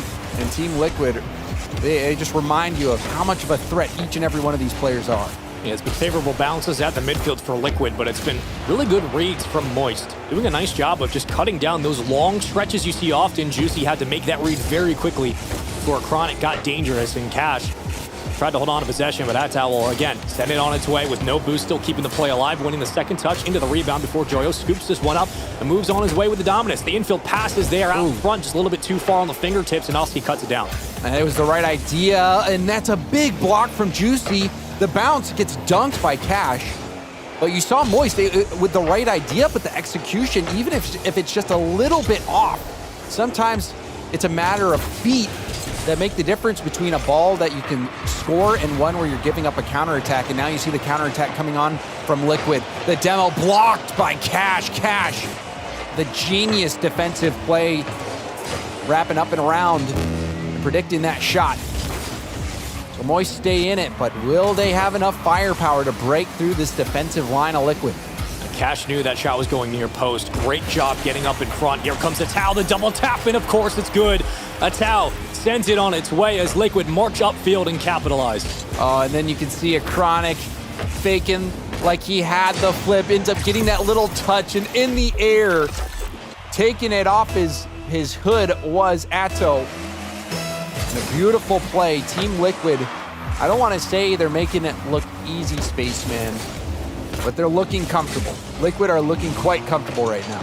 Yeah, they don't look like they have to work overtime to clear the ball away, to hold on to their possession. They've gotten their looks, and they've capitalized. 2-0 lead, 30 to play. But for Moist, it hasn't been a bad game won by any stretch. They've just gone up against the defense of Liquid, and granted, the counterattack is also the same. You're going to have to fight for possession at the midfield against this Liquid roster. Moist have had more than their fair share of chances, but it just really hasn't capitalized too much. Granted, it's only game one, still best of 5. Both teams in the winner bracket. Nobody getting knocked out any time here is a Chronic. We'll try to put this game away, but I think it's all done and dusted at this point. James, that's a very strong showing and a pretty easy statement from Liquid in game one. And a bit, I think, you know, when you're looking at it, a little bit sloppy for Moist at times. Even on that final play, you saw Cash was trying to get the first touch control, and he wasn't able to control the ball, and he wasn't able to get the corner boost. It just seemed like there's a bit of a lack of precision there for Moist. You even saw like where they have the right idea. Like that play is the right idea. It's the right idea from Cash to take that off the wall and control it. But if you do it perfectly, you can even control it down to the ground. You can dribble the ball over to the corner boost and sometimes take it up the wall and start the counterattack. But he just wasn't able to mechanically execute it. And the same on the passing play as well. So a little bit of a struggle for Moist, but Team Liquid are just that good. And Leaf, I believe we got some updates from you. Nope. Oh, no, we don't. Oh, sorry. My bad. It's okay. You know what? No, there are no updates needed. You know why? Because this series is still exciting and going. That's why, James. That's true. Because Liquid and Moist are, of course, the El Splash Go of Europe. If you're just joining us, you missed one series so far in Maine. Don't miss more. Don't be like that. But this is a big weekend for Europe. We've talked about it ad nauseum. We're going to kick this dead horse again. For a couple of teams, you have to make top 3, top 4 finishes to qualify for the major. The only horse I see out there is Team Liquid, and that horse is anything but dead. In fact, that horse is trampling. It's trampling. It is trampling Moist specifically. That game one, it was a bit of a beatdown. Team Liquid. It's all three of them are a threat. We didn't really say Oski's name that much. Yeah. And so if Oski gets activated as well, this could be quite a lot to deal with for Moist. That's the scary part. It's like when Oski eventually gets activated, what does the threat look like? What's the assessment here? Contingency plan if you're Moist, hope for the best, try to get back upfield, put a shot on net. That's maybe the 1, 2, 3 step you're going to have to find.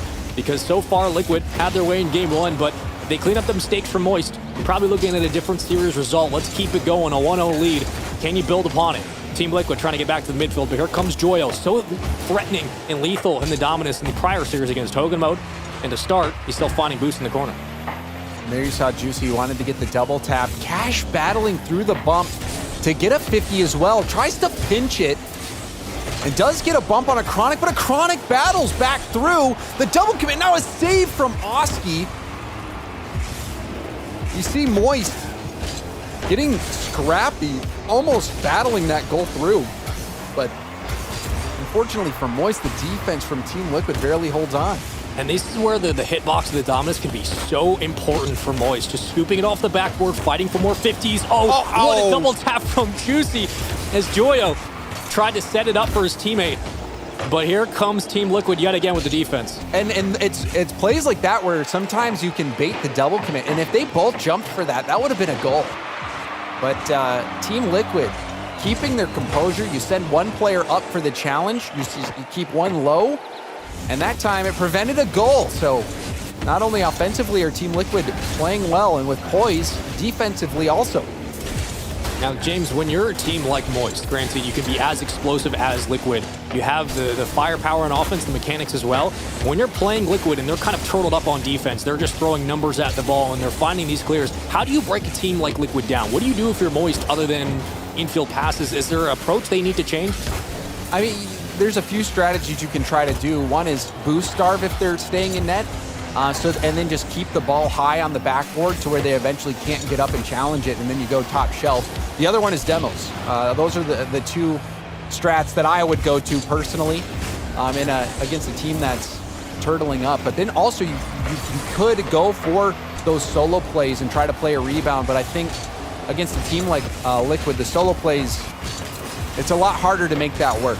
I think demos are probably the most successful strat that you can take. But there's a nice infield pass, but there we have it again. Team Liquid, they send the house, but they get the stop. Love maybe some bumps on the goal line, but that triple commit leads way to what this has become, which is a chronic from the ceiling. And GC will make the catch. Does so nicely, getting bumped off the play and bullied for the moment. Tao just being a nuisance at midfield. Here comes Joyo, popping it over 2. Cash will get the second call. That's going to bounce off the bar. And back out to Juicy, to Cash. Oh, inside the box. It's a beautiful read, but better defense all the way around from Liquid. This is a much better looking game, though, for Moist. Joyo masking the flip reset as long as possible. Tried to get the flip reset into the bump, but didn't have the position. Now we see Liquid calling for a pause right here. And that is kind of tragic. Good thing But to be fair, everyone at home cannot see the call for a pause. The call for the pause came for that shot. But that was that was a well-timed pause, I will say that. Yeah, Joyo's letting them know about the placement of that shot real quick. Just play till the whistle for sure. But listen, we'll figure out obviously what's going on. Granted, the conversation that gets brought back down to earth real quick is of course the baseline of Team Liquid's defense has kept them in this game. They have triple committed at times, but it's worked out. Moist have had opportunities, but you hit on it a little bit. Whether it's physicality or trying to work some of those solo plays, there needs to be a balance here for Moist that we haven't seen yet in this series. And if that does come to fruition, do we see a different result here, James?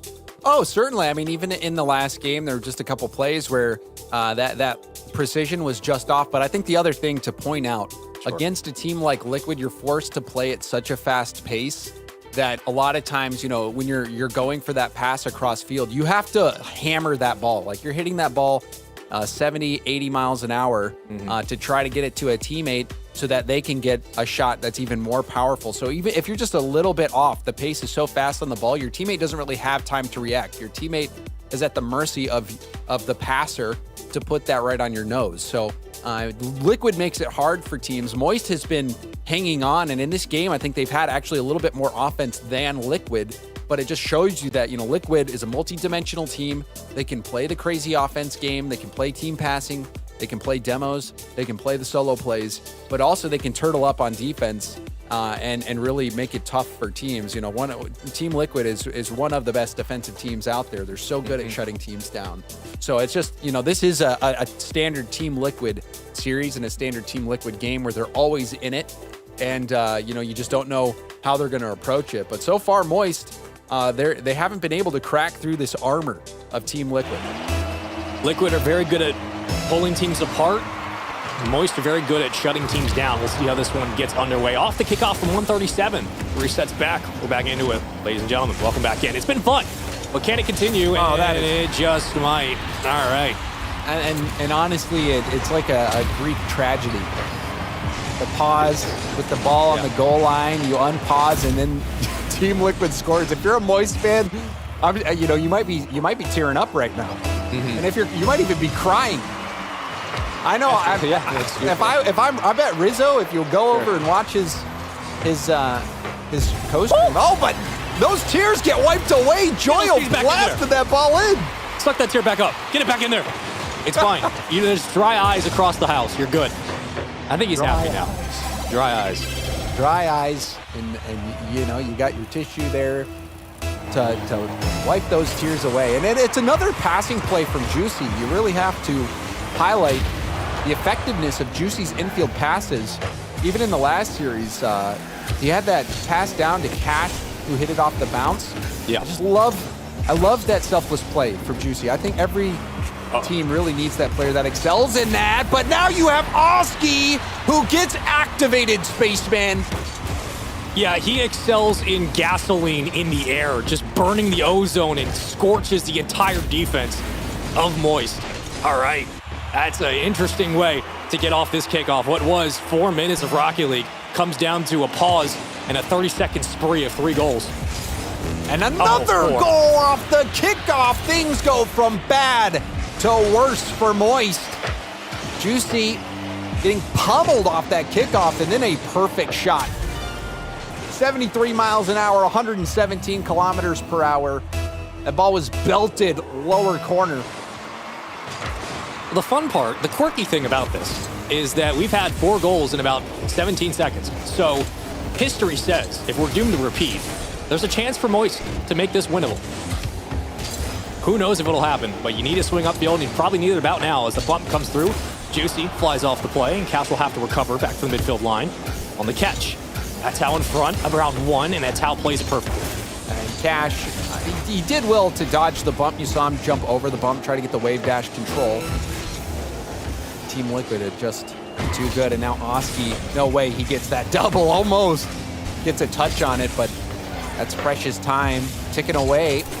As Moist are down by 2, and now hope slowly fading for Moist. Team Liquid, a really strong game. I think Spaceman looking back at this one, everything really turned after that pause.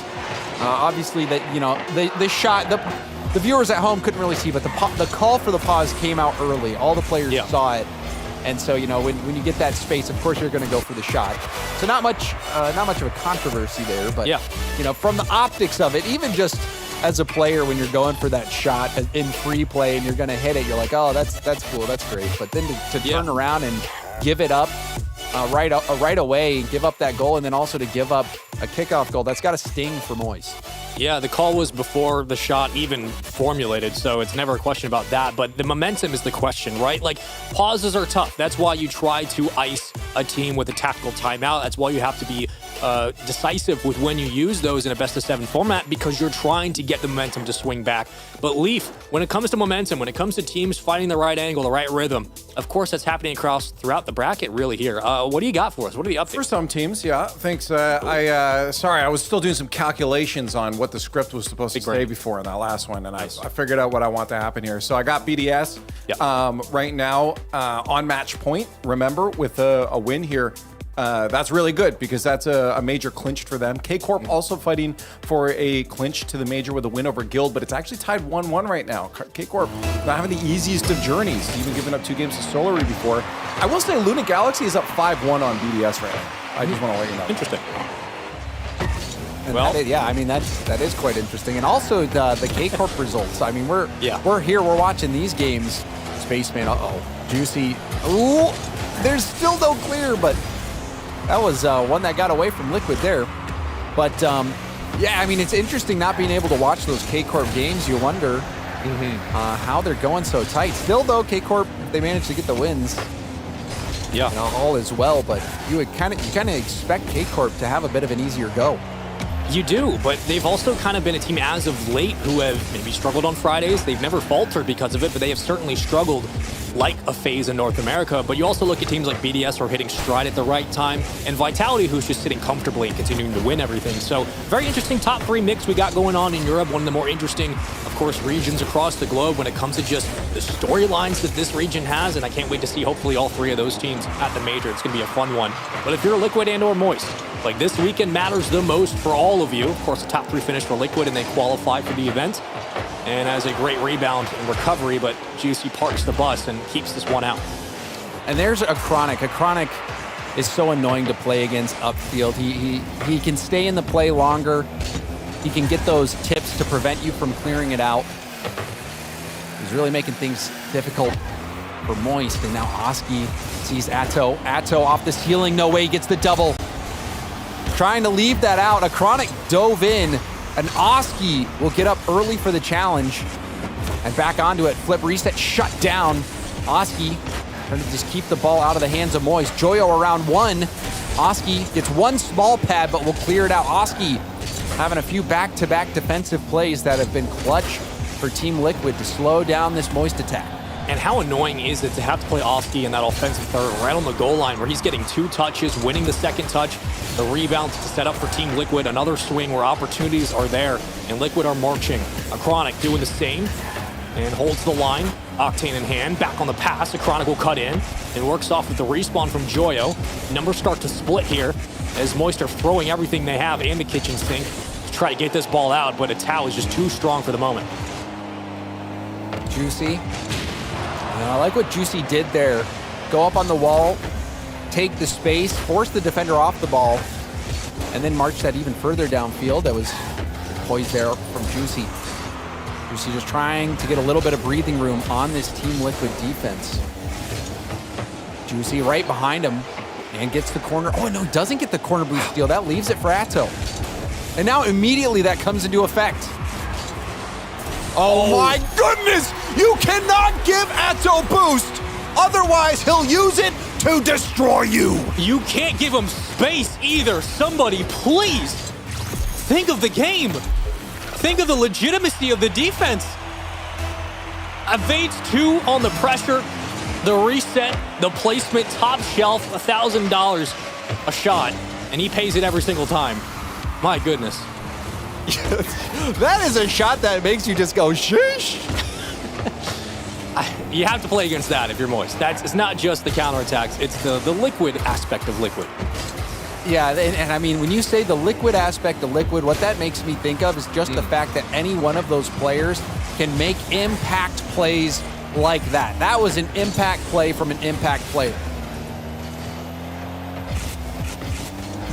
Well, you're going to need impact play from Juicy, as he's the only one upfield. The reset goes nowhere.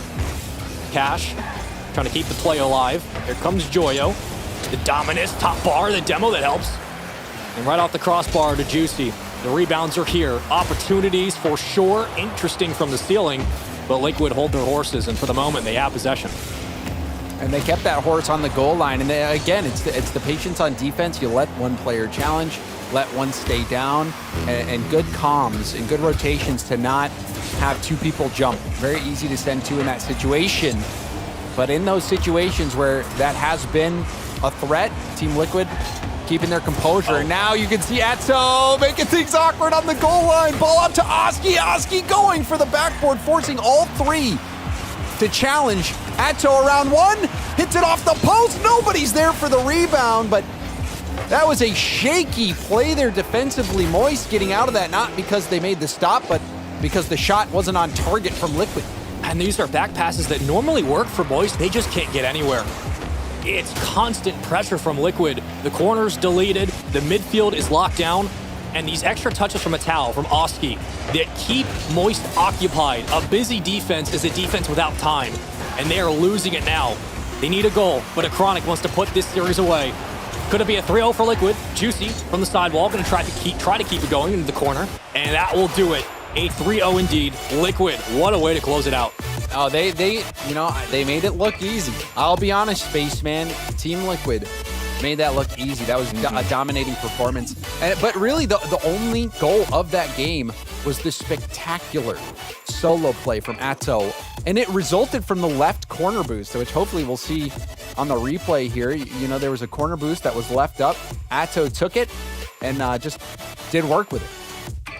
That's kind of the sentiment for this squad and really for this series is the team does work. Like they just find ways to break you down mechanically, whether it's the counterattacks. And really it was Atal and Oski, the constant winning of the rebounds, the constant pressure from the ceiling, the second touches they were getting to force the commits on defense, to force the boost usage from Moist, to force Moist to stay busy on defense that just relinquish so much pressure and so much poise you would have at the midfield.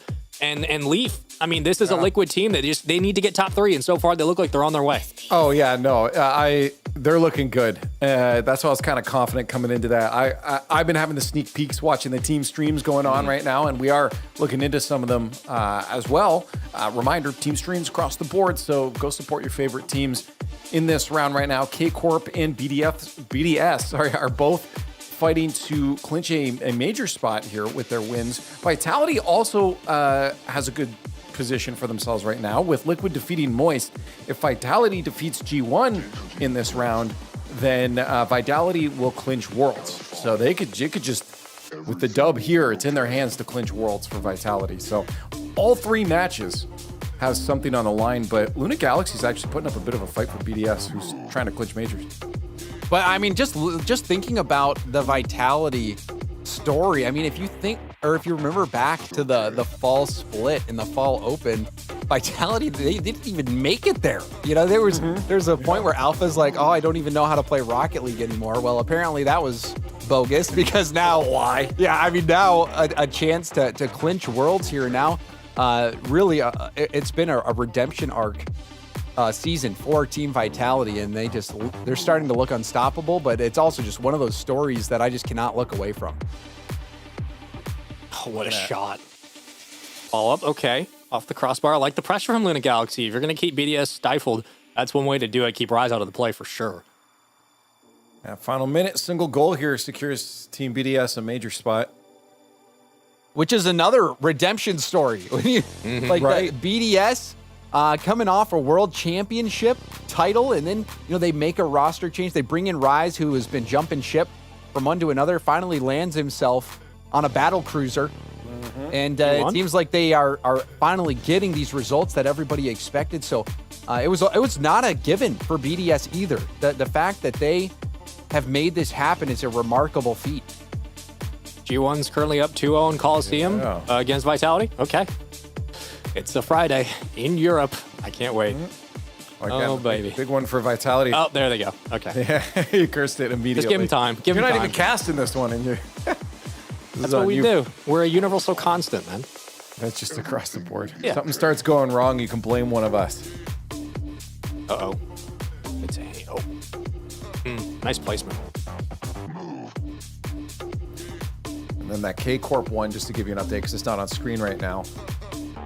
It is a match point for K-Corp. And Guild is up 1-0 in Game 4. That potentially is a Game 5. Again, K-Corp trying to also clinch their major spot. Is Guild just good? Guild's good now. Whenever there's just a lot of stuff on the line for Europe, guilds show up.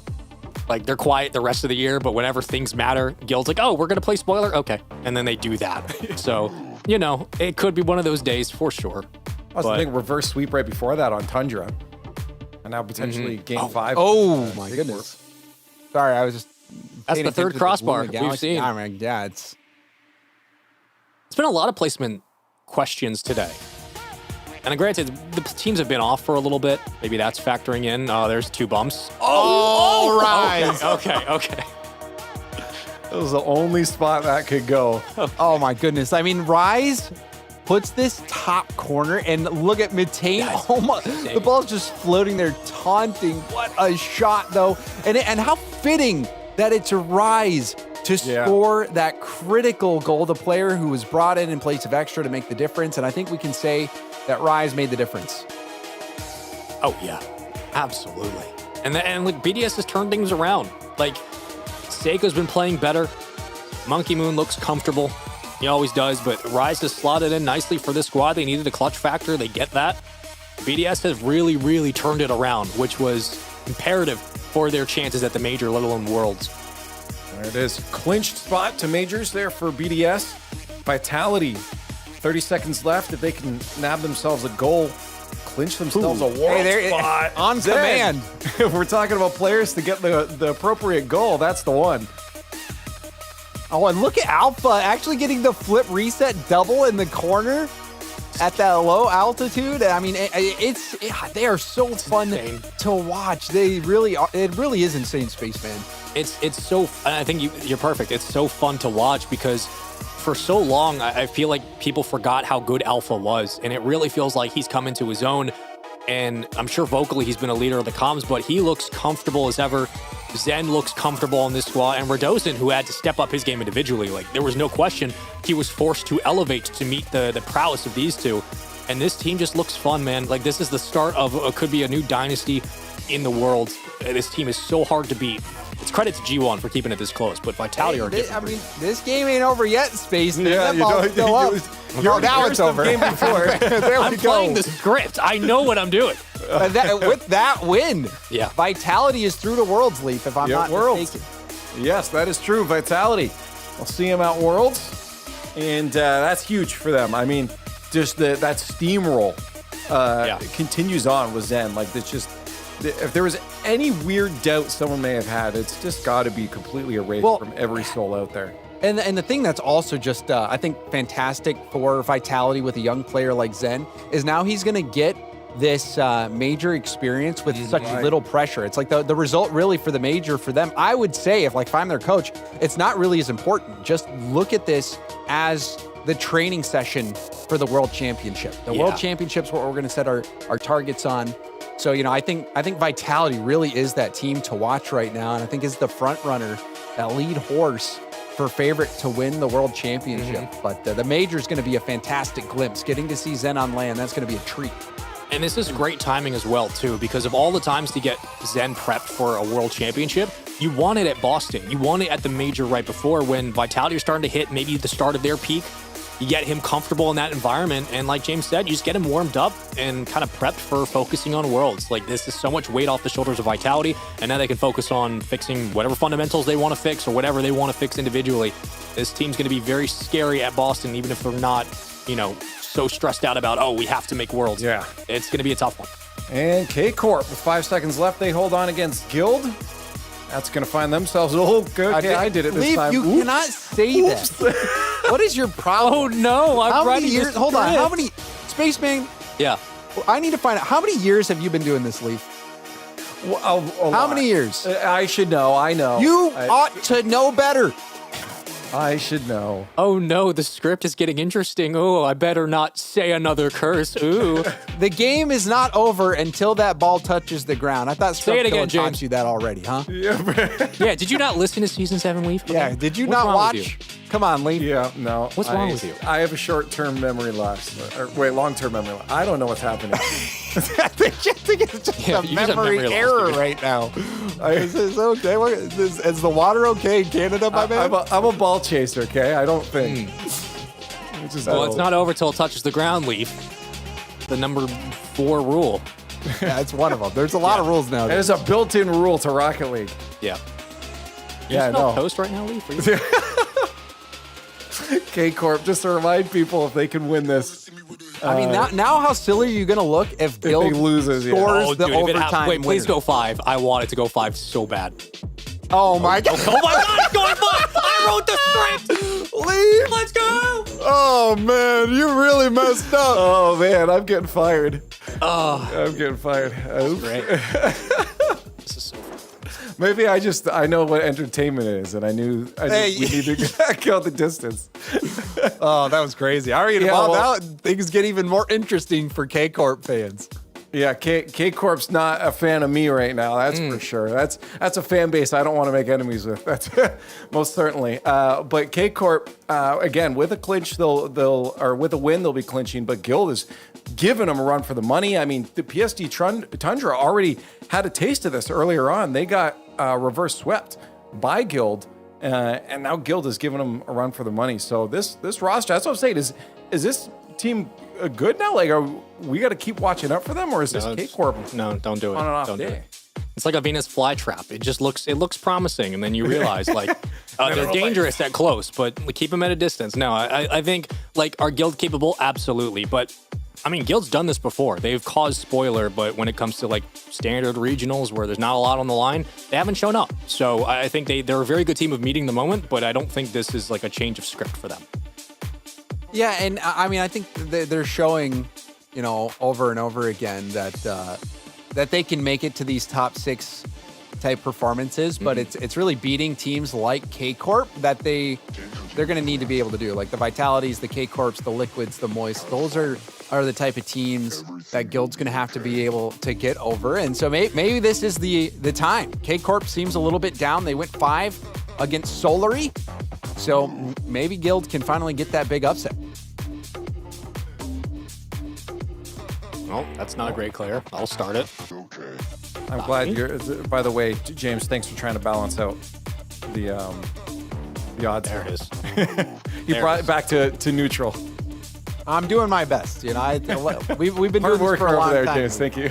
We have learned how to be perfectly unbiased and non-cursing. Yeah, I'm gonna break that real quick. At least you admit it. That's fine.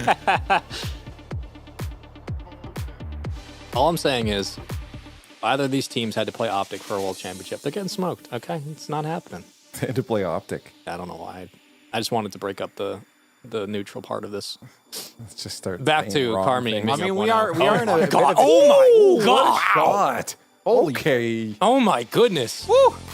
Hold up. All right, I'm just writing this in the top place, so give me a second here. What a Yeah, banger. that was a banger. Oh man. And I mean, it's tough coming off the wall like that, getting it over the defender, putting it far post. That's a slot. We saw Joyo do that earlier against Togemode in the Dominus. Like, creativity's stepping up. And we've seen more of those shots, I think, as of late. As Rocket League's evolved over the last season, it's just more and more of working from the back wall, getting your kind of your park, your placement, your second touch. More players are finding opportunities to score from than we've seen before. Yeah, it's all about reading that defense, reading what the defense gives to you as fast as possible so that you can take the highest percentage shot and just know what, like now it's getting to the point where you have to have crazy mechanics and hit the ball so hard to beat the defenses, but that's what players are able to do nowadays. So it's just incredibly impressive. And Leaf, you okay? Yeah, I'm just. Okay, good. I heard a crash, and I wasn't sure if I wasn't sure if he just died. Like, just making sure he's okay.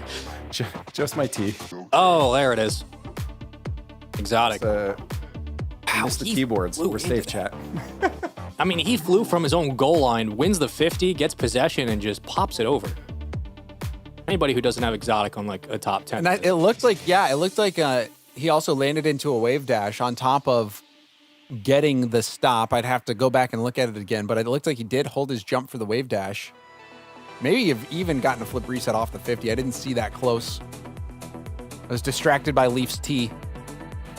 Me too. What's happening in this game now? How are you even making tea right now? Like, how is this making possible? tea? I had already made tea like and then just punched it decided- I on. disagree. You were quiet for a long time. You probably got up and went and made tea. I got my kettle here. Come back I to didn't. camera, he's The just last outside time you were on the highway. camera, I didn't see tea. I've been hanging out with in EU What are you too long. cooking? Oh, what a shot. Wait. Oh, wait. Why? Wow, that was okay. We gotta close curse it. call. We gotta curse it again. We need to go to OT. I don't care who wins. Just get it to OT. We gotta curse it again. All right. Carmine are so good. They are so good at Rocket League. Wow. They score oh my God. They score everything, and it doesn't matter No what way. happens. Oh, it doesn't he's matter gonna what hurt. happens. Carmine are gonna win this game 2-1. Of course, it's gonna be 2-1. Note it. 2-1. No more goals. No more goals are gonna happen. Bold prediction. Thank What if they each get one more goal? Is that okay? Leaf. Let's play a game. It's called Numbers. If someone No, I'm not good scores, at those. will the numbers stay the same? It depends. If 2 goes up to 3, would it be 2-1? you just say it Spaceman depends? predicted. This is too hard. Somebody scores, do the numbers stay the He same? really is you know just what? a ball chaser. Maybe. He doesn't know what he's. I'm going back to my tea. We've decided to attack Leaf today. Hey, I'm gonna need Carmine to attack the defense. Wink, wink, nod, nod, nudge, nudge. Kappa, please, please. Oh, it would be so terrible if Carmine scored. Oh, how terrible. Oh, what a way for this game to go into OT. If Carmine just scored, oh, I hope they don't. Imagine that it holds the score line all the way to 5 seconds, and Leaf says, "Oh, it's over again," and then someone scores. Don't ruin the script for them. Oh, there's a Planned big all boom. along. Oh no, how terrible. Okay. All right. So Yep, interesting. Oh, how terrible. thing- Oh, how terrible. I started the sentence. You thought couldn't even the get it out. You're so cursed that as soon as you had an utterance, it says curse. I'm muting myself from here on out. You better not be getting. If you mute yourself, you better not be getting paid. Your whole job is to speak. Oh my. You can't do math. You're not going to talk. You're making tea Yeah, during I'm getting the time you should be paid by working. Guild right now. Oh, how terrible. Oh my, what a shot. We're getting paid by the goal here. Just keep it going. Itachi, I'm up to Itachi. $4. I'm making my whole day. the new house. Go is buy a paid cup off. of tea. Yeah, James is All right. paying his mortgage by the goal here, so can we please pick this up? Oh. Oh, there's a no. good. Okay. Oh, wow! That was 0 seconds. A 0-second play.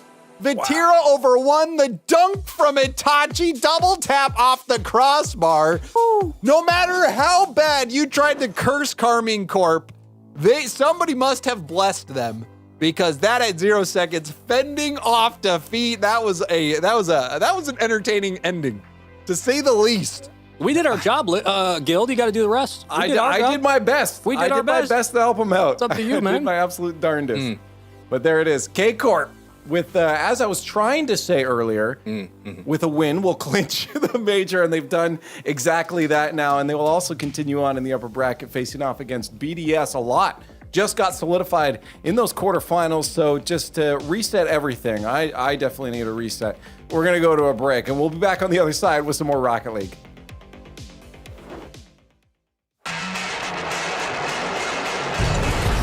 Offense for their own good, and it's leading to opportunities like this. Ahmad off the ceiling. Ahmad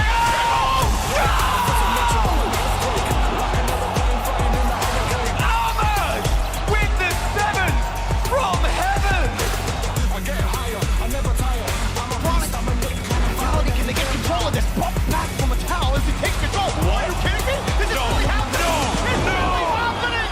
It actually happened. Fortune favors Liquid. See this one flipped out. First killer. Does he have a flip? He's trying to use it to pass down. It's unbelievable.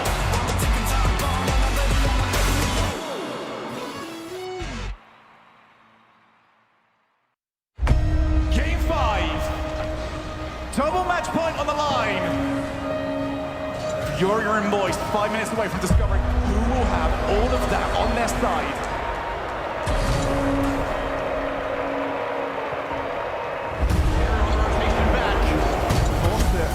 It won another rises under pressure.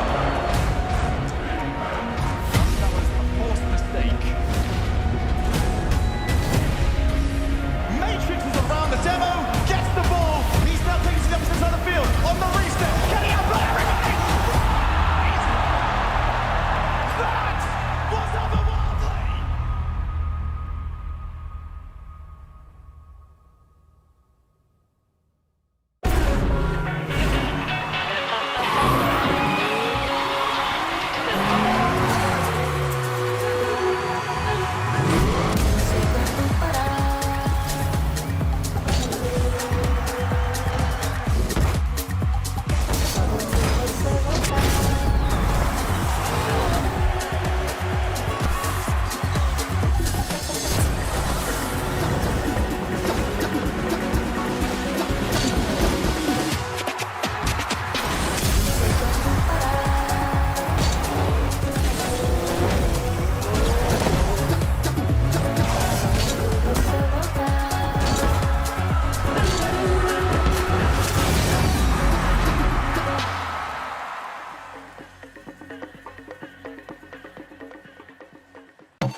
to escape.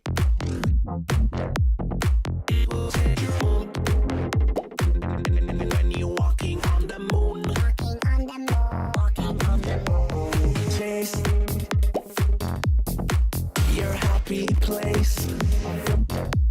It will change your groove when you're dancing on the moon, dancing on the moon. When we dance again.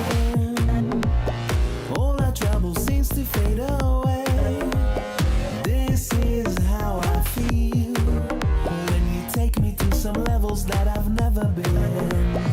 When we dance again, all our troubles seems to fade away. This is how I feel when you take me to some places that I've never been.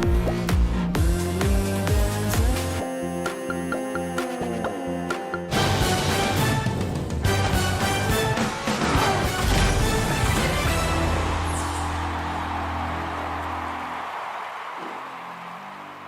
Welcome back to the Rocket League Championship Series. I'm Leaf, the absolute worst game cursor in the world, apparently, and joining me is Lemon Kiwi and Dazzer. Daz, I was ruining K-Corp that last game.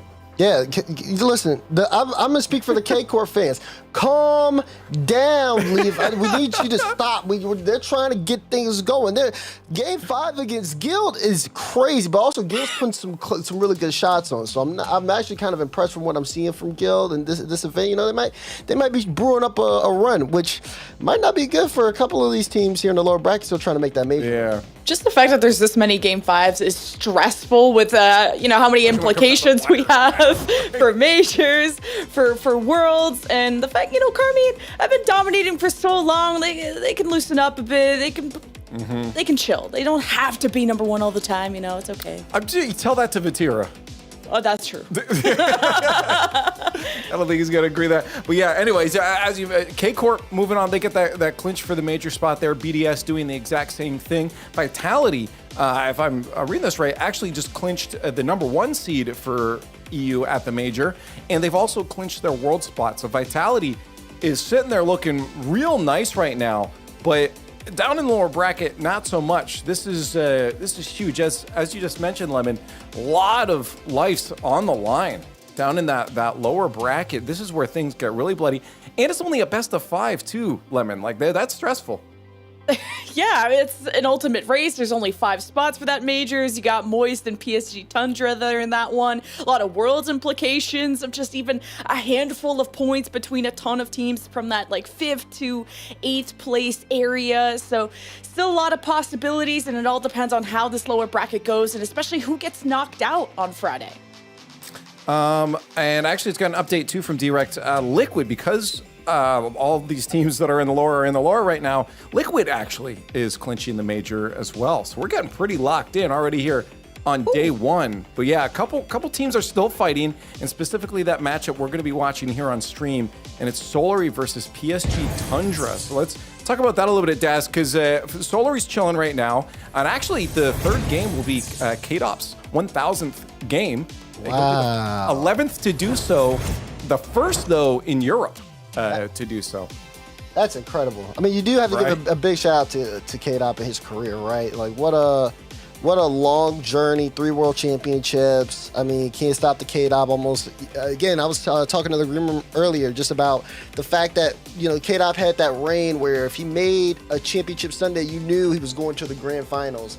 Obviously, Fairy Peak, in his own right, world champion as well. Chaussette basically put the Fennec on the map. Everybody on that Solary roster is just so full of history in the Rocket scene. They're still kicking. I mean, they win Game 5 against K-Corp. They still have that potential. Now, though, they're in a position to play spoiler against PSG Tundra, who are trying to fight for not just a major spot, Leaf, but a world spot as well. This is a must-win series for them. Oh, yeah, you're right. They lose this, they're eliminated from both of those, major and worlds. Like, absolutely huge for PSG Tundra. Again, I think they're a pretty solid team, and they're looking all right, but Guild was on something else in that upper bracket. So it's going to be a good match, I think. You want to cheer for Solary and KDOP because of that, that milestone for them. But at the same time, Solary's life isn't quite on the line like Tundra's is. So you feel for them a bit. Who do you guys feel for? Let us know in the chat. Hashtags down there right now. PSGT for PSG Tundra or hashtag SLY for Solary. Let's get ours on the board. Daz looks like he's still thinking, so we'll get Lemon on the board first. Lemon, who are you going with in this matchup? I think there's just more on the line for PSG Tundra, while Solary, their season's kind of done. PSG Tundra, none of these players have been to Worlds. I think this match, just the implications mean so much to them. They're sort of unlikely to make the major. We pointed out earlier against Moist, they're a handful of points behind, but Moist are performing very well at this Invitational. But what matters is PSG, can they make Worlds? And they had a close match against Guild that they felt like they should have won. They have been performing well at the last Spring Open and the Spring Cup, while the Solari didn't even qualify for the last Invitationals. So I'm very much leaning PSG Tundra for this match. Okay, that makes sense. Des, you ready? You want me to get mine up there too? Get yours up there too. Why not? Okay. I'm going to throw mine up there as the same. I'm going to agree with Lemon on this one. I think that drive, just from what I see on the rosters alone, I really like what I've been seeing from Catalysm, Ivan, and Tox. A super solid roster, continuing to get better. They're definitely going to want a bit of revenge off, as Lemon said, off that match against Guild. They're probably not happy with that. And just what's on the line for them, there's a lot there. Granted, that could cause a problem with mentality, but hopefully they pull through. It means a lot for them. What do you think of Daz? This is tough. I am going to go Solary on this one. Correct, I think it's the pressure that is the biggest factor for PSG Tundra. Both teams have played. Guild played Karmi Corp, the team that sent Tundra to the lower bracket. That was a 5-game series. The only other team to go 5 games this tournament with KC has been Solary. I think this is one of those things where the pressure is going to make or break. And for me and for Tundra, they got to show me that they can really handle that pressure. So I'm going to go with Solary. Chat's with me as well. They are with A. I think you nailed it, though. Again, this really comes down to that mental with what's on the line for this team in PSG Tundra. And again, Solary kind of cruising, might be able to have a little better mentality coming in this one. We'll find out, though. Another best of 5 elimination on the line. Daz, Lemon, take it away.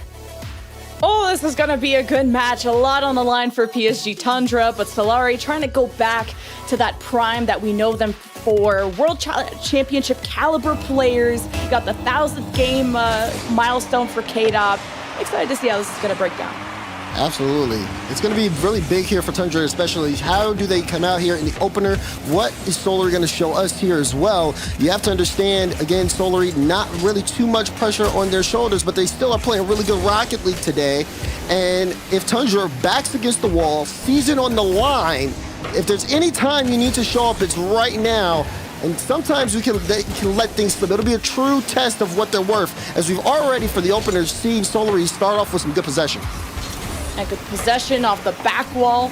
Just kind of drawing back those, the midfield being won by PSG Tundra. Now sending themselves up in the corner. Talks with the challenge, bumping in front of the net. Ivan left and right.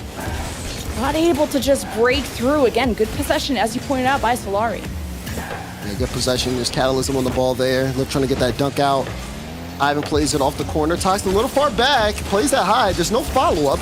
Fairy Peak gets the last back because he's going to be able to get the 50. A little bit of patience here on the side of Tundra here in the opener. If your pass comes through, KDOP's shot is going to be just off. A little bit of signs of threat. On the other end, there's Solary trying to push in. That's KDOP's second shot and Solary's second shot this game. Good redirect, though. Fairy Peak found the back of the net. The pressure pays off for Solary. And just with that one defender, all Fairy Peak needed was a bit of height. And that's off the tip of the car. And we expected Solary just... the amount of pressure they've been putting on right out the gates. They only lost possession for like half a second. They're able to get that first one on the board. Remember, there's a lot more for PSG Tundra to worry about. Worlds and more. Double tap. And the cleanup by Tox. Beautiful. On Tox's initial shot chance, he was a little far back. This time going all in. That's what you want to see out of Tox here if you're a PSG Tundra fan. That increased pressure, not being afraid to get in front of the defense. It's a good equalizing dunk. The French versus the mostly German team, 2/3 of PSG Tundra. See how this goes. Defense from Solary. Being pushed a bit there. Catalysm in the box. Waiting for his moment to strike. Bumping in front of the net, though. Back wall well protected. Still looking for the clear, though. PSG Tundra want the lead with the demo in the box. Ivan will capitalize. What happened to Shaw Set here? Was on the back wall with 20 boosts. Didn't expect that one to roll up, and yep, instead he just tries to go up into the air, but with only 20 boosts, doesn't get that much height on it. Ball floats right over his head. It's another goal for Tundra, back to back here as they take control of the game. 2-1. PSG Tundra not even done yet.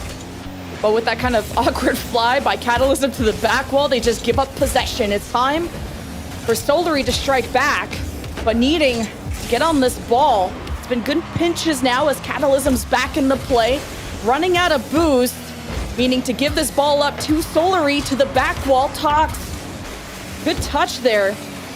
The Solary just getting real close. That's dangerous by Catalysm. 50 from Chaussette, just barely inching their way forward, as that's a good clear by PSG Tundra. Catalysm does get that double. Let's see if he can put it on target, but I'm starting to enjoy what I'm seeing here out of Tundra. Definitely increasing that pace of play. And even though there have been some decent counterattacks on the side of Solary, they haven't been able to find success. K-Dop tried to turn and put a shot on there, but that one was blocked away by Tox. Again, good job on managing the pressure, keeping the rotation safe. There have been a couple of laps of judgment here on the side of PSG Tundra, but nothing too dangerous. More pressure as Tox almost found the top left corner. Catalysm will crash the net, and Chaussette will have a free ball as he tries to get a flip reset over, blocked by Ivan. Yeah, just tried to bulldoze his way through. Reset didn't work out, but you like the threat level, and that's threatening right in that box too, with two PSG Tundra members ready. Catalysm to the ceiling, to Tox, Chaussette the net! And it pops up to the cross, but still a goal. Love this pinch out. Catalysm, good speed, off the ceiling again. And Tox able to find the shot. Does shoot it into Chaussette, but Chaussette, again, it's a little bit slow in that reaction time. Close is not good enough here. 2-goal lead for Tundra. That's a comfortable lead too. After kind of that initial peak from Solary. PSG Tundra, midfield, good demo from Chaussette. See if they can break back in.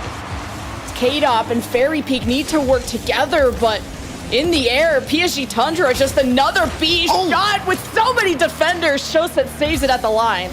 Yeah, you can just see that confidence coming out of PSG Tundra now. In the opening part of the game, they were a little kind of slow in the rotations. They're being careful. Now they realize, okay, this is, we have everything. We're beating them to the ball.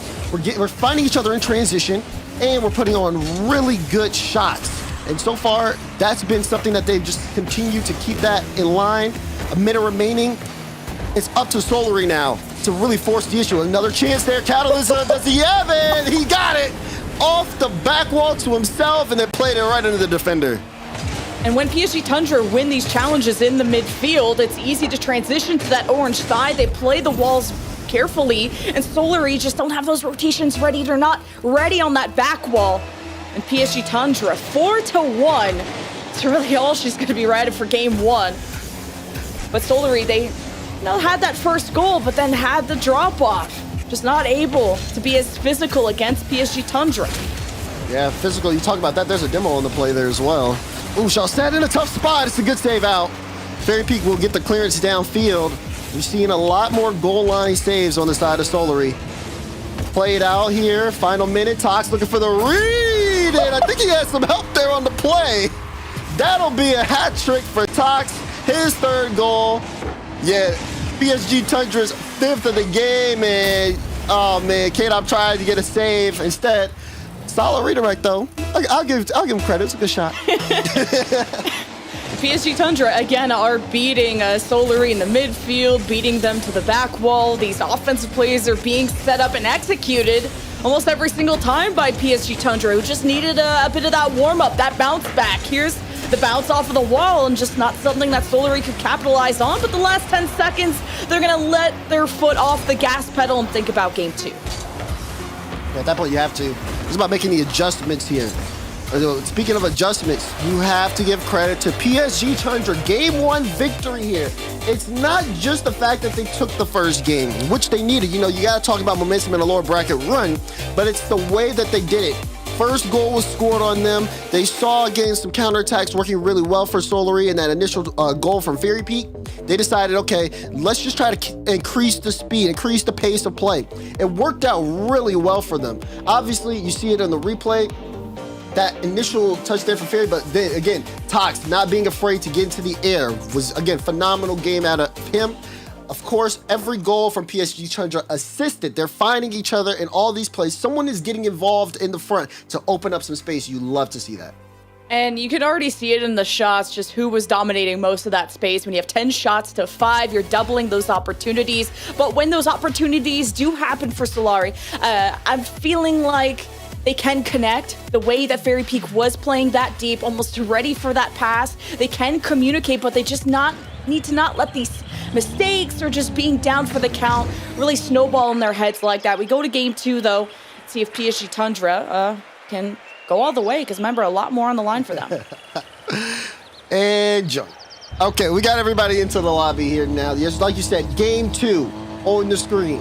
PSG Tundra in a position where 2 games away from keeping that run alive. They have to continue to push forward. The biggest question is going to be, will Solari make adjustments, especially in the midfield? That was where they were lacking the most. Getting beaten in midfield led up so many opportunities for PSG to really get in front of Solari in that offensive box. And once they had that control, I mean, the defense was not pretty. So clearing things up on the defensive side, stopping the bleeding, and then, of course, controlling that midfield so they can set up offense. Maybe a chance here. Chaussette tried it. Ivan, though, great save out. And Tox, another touch to get the clear. Look how quick these counterattacks are coming out of PSG. Oh, yeah. Solari really being tested at this moment. Already having that quick offense. Defense holding strong for PSG Tundra, but the rotations clean for Solari, and off the back wall, double commit, opens up the net. K-Dop still can't find the back of it. We're left with a 0-0 game with, feels like the pace of play increasing as tensions build. As Solari with firm control, Ivan with the 50, drops down to Catalysm, 2 in the net. Fairy Peak, initial challenge, show set recovery, trying to make that space. Tox and Ivan working together. Misses back and forth. Yeah, you're starting to see some of the clears come out, but again, better midfield showing here in the opening minutes on the side of Solari. They haven't given up too much yet.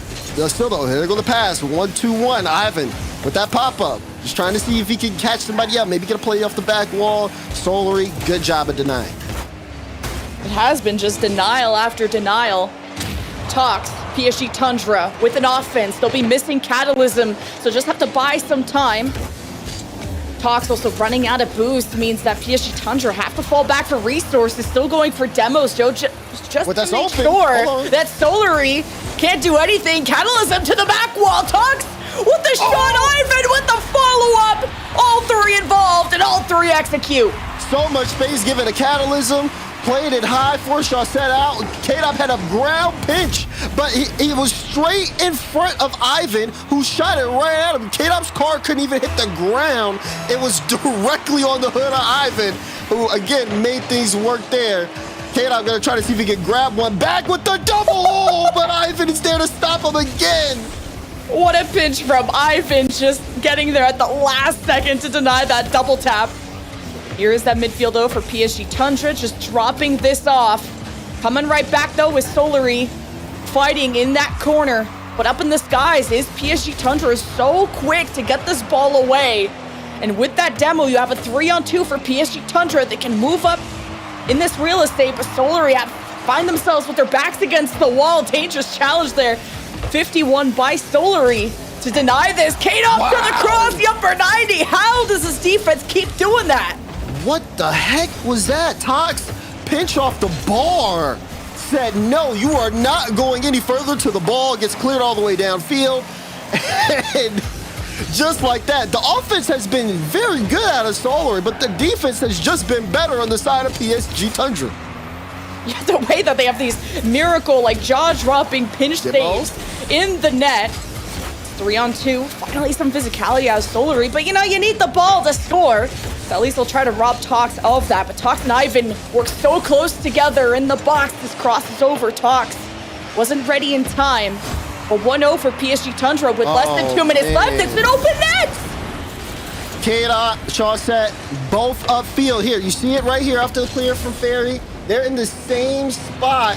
No one was expecting that shot from Catalysm to be on target.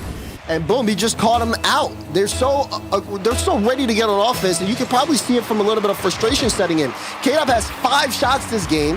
Fairy has 1. Chaussette doesn't have any. He's at 74 points. And they've had good opportunities. Demo's out in front. That one was free for K-Dop, but he backflipped on the play. He couldn't put a shot on there, and the frustrations continue from Solary. They're down by 2, 1:30 to go, and they just cannot get anything going offensively. Ooh. At least able to deny that, though, from PSG Tundra. Yeah, with the few opportunities that Solary do have, you need to just have perfect execution to the back wall. Doesn't seem like PSG Tundra are approaching, not wanting to extend him. Really give Solary any gap to work with. Kato, but no one is in the box. No one's in the midfield to push up. Solary way too deep to play off of that beautiful setup. We're back to the orange end with not a lot of time for Solary, as PSG Tundra just got to sit back and hold on to the lead. Just sitting on that wall. Again, looking for a way. If Fairy Peak was trying to grab a demo on the play, he's still in the play. Tries to get this out towards midfield. The Catalysm, again, another cutoff. These cuts have really been a problem for Solary to get involved with. It's just, again, PSG Tundra's great read of where the play is going to go, what Solary are going to do with the ball. They've been reacting very well, and it's been all them for the most part. 20 seconds remaining, and they show no signs of letting this go. At least Solary can make it to that blue half. I think that was a difficulty of theirs in game 1, and now that they're there, it's figuring out these passes. Shows that beautiful bump in the net. 8 seconds left. Gotta hold on. May have spoke too soon. This one, K-Dop. Great pass to Fairy. Fairy with the pre-flip to get there in time, and Chaussette says, I'm gonna take out Tox. We are getting one here in game 2. Can they get another? 8 seconds to go. This is a big kickoff. Big kickoff. Catalysm versus Fairy Peak. Now into the blue end. This last play, dropping down to K-Dop. Popped up by Tox. Is going to follow along with it. Has plenty of boost to make the space. It's brought right back to the blue end. But PSG Tundra hold on and go to match point. And you saw it there. Almost a chance. K-Dop with that last shot. Tried to play it a little high. So if he could see if he could bring out the defense and set his team up for an open lane. Just couldn't do it. And now K-Dop is going to enter his 1,000th game in a tournament match point. There's also been other Rocket League going on in this round. We got to bring in Leaf. Leaf, what's going on? Yeah, what do you want to know? I got the deets.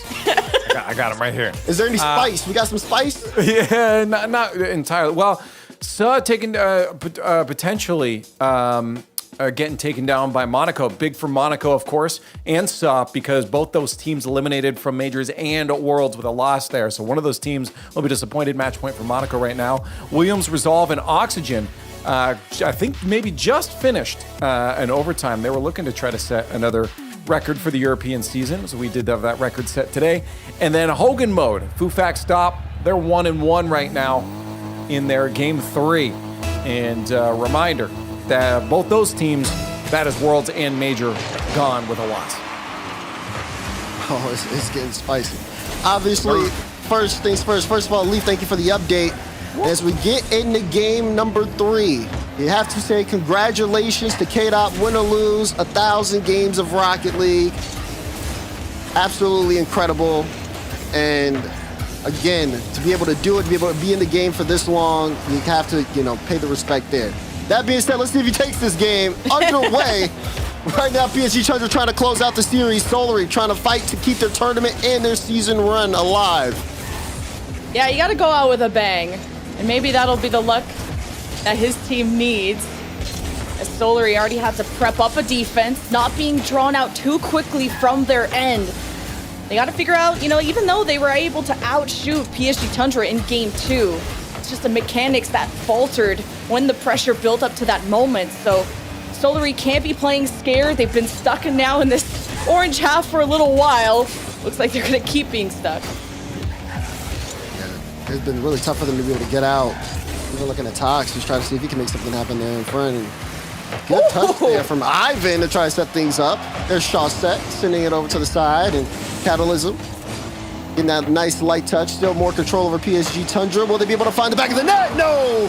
Blocked out by Fairy Peak. Tokta to try to keep this in, looking for more. Can he get the read off the ceiling? Fairy Peak is there once again to push it down in midfield, but this is like a chokehold the way Tundra are controlling the space. Ivan got it! Low and slow is the play. The off-speed play works, and Tundra strike first. And PSG Tundra are setting up camp. You got one going for demos, one going for bubs, two playing the front line. I mean, PSG Tundra are hammering this home. It's about time for the past 90 seconds that they've been here that they convert. As Solary can breathe a sigh of relief. You got the kickoff to reset that mentality. You got the ball, you win against one, but two other defenders standing in the net. And look, right there, just right back in where they left off. Finally, though, K-Dop's going to be able to clear in some space. Going to be important for Solary to kind of break out of this chokehold, see if they can set something up and finally show some success. So many shots last game, I believe almost 10 on the side of Solary, but they couldn't find one goal. They need to find one now. The clock is ticking against them. Yeah, Solary down for the count to talk. Dangerous pass. Showset has had so much pressure to defend this and is able to put up a number of saves, but not the number of offenses that Solary needs to come back. And that's back wall unprotected in the box. Fairy Peak will just pop it up.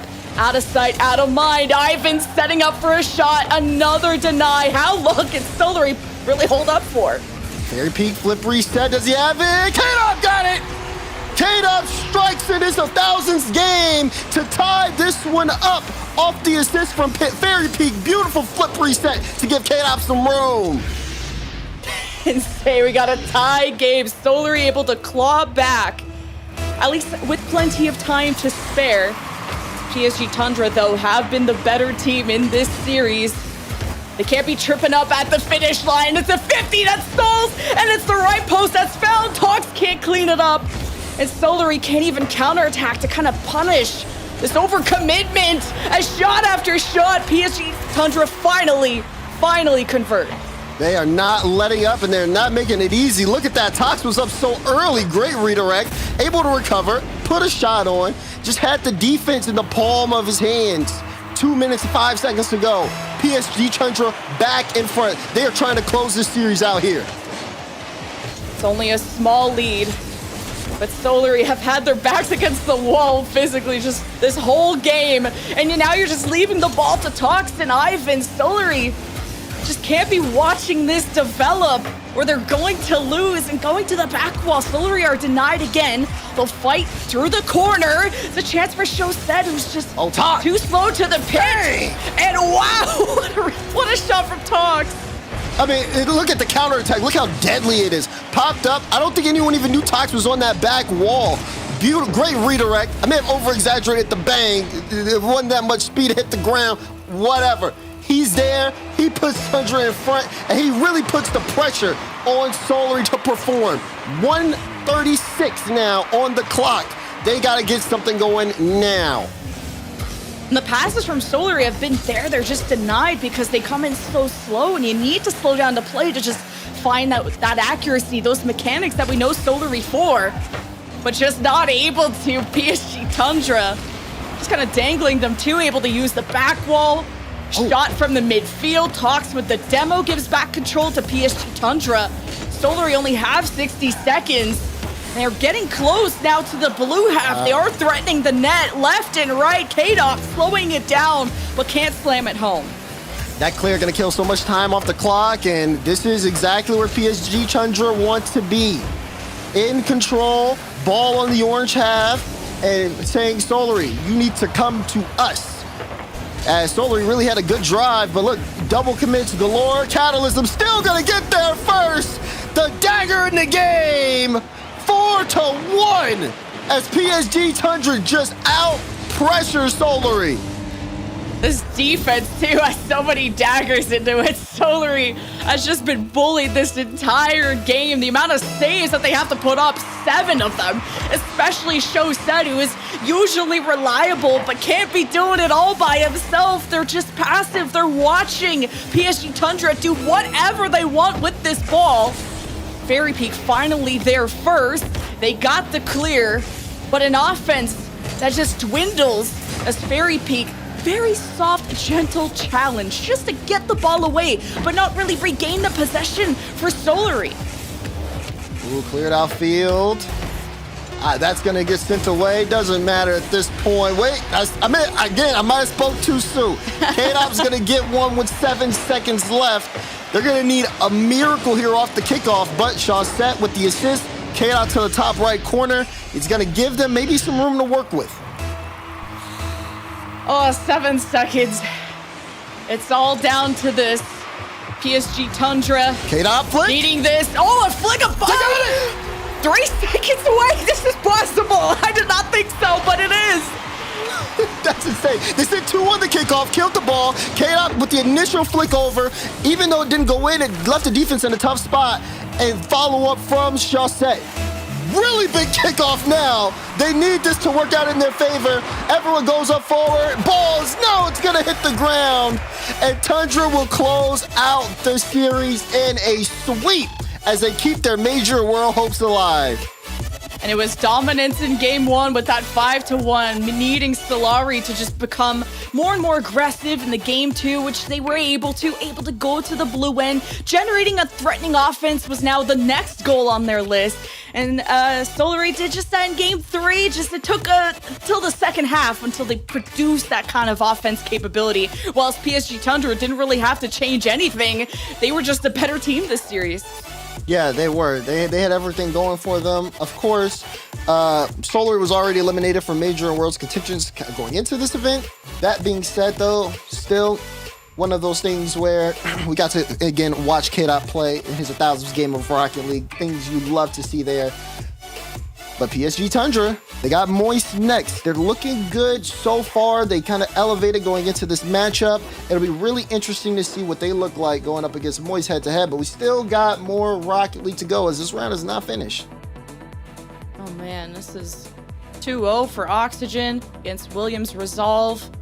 Game 1 for Williams too, so we're going to see a tie series as this ball lands on the ground soon, and good for Oxygen. They kind of need a good bracket to go their way.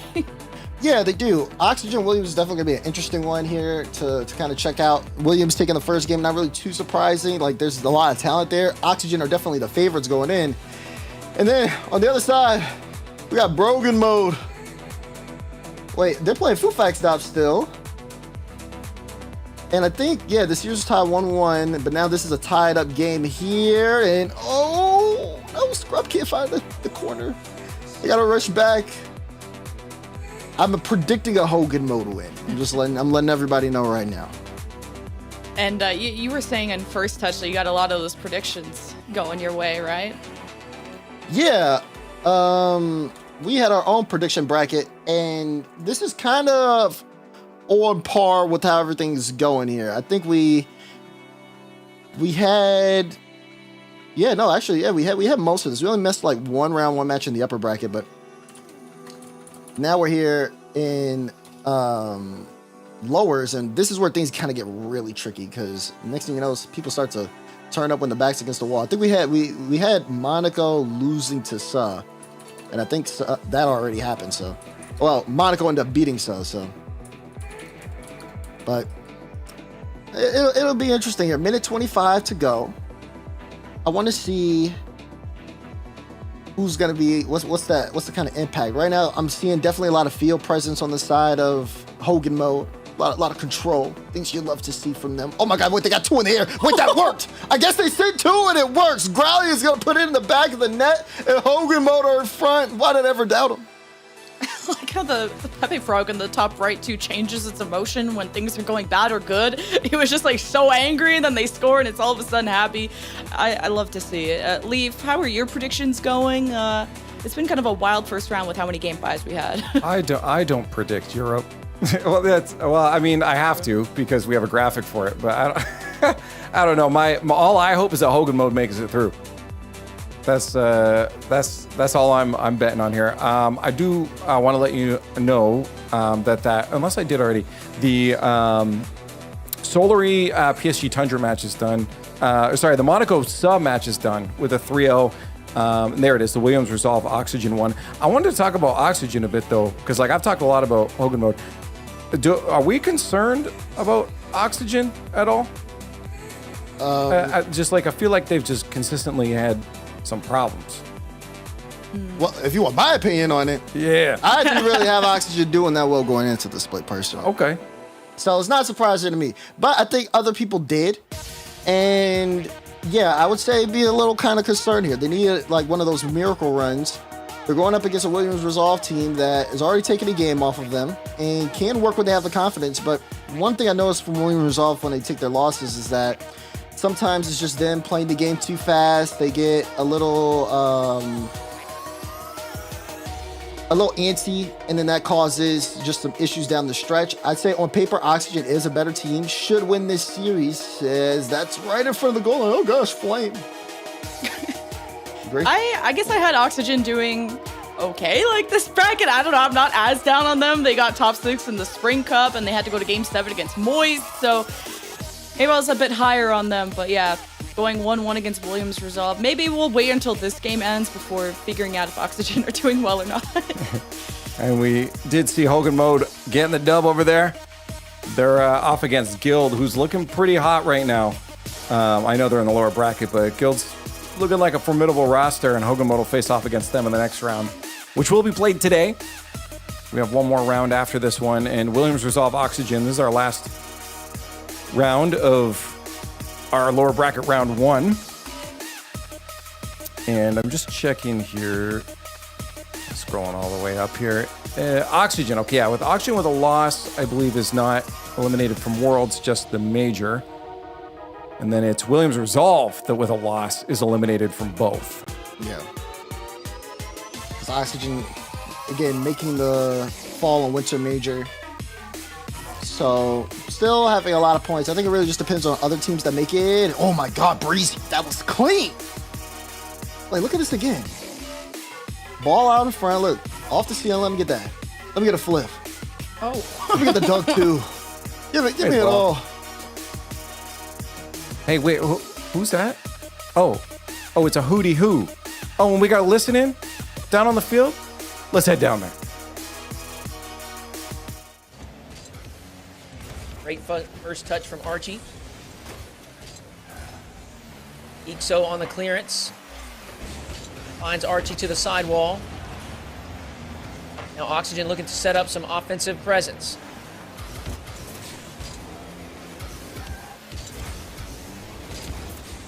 Dorias works his way past all 3, still has boots to work with, sends it down into the box, and is blocked away.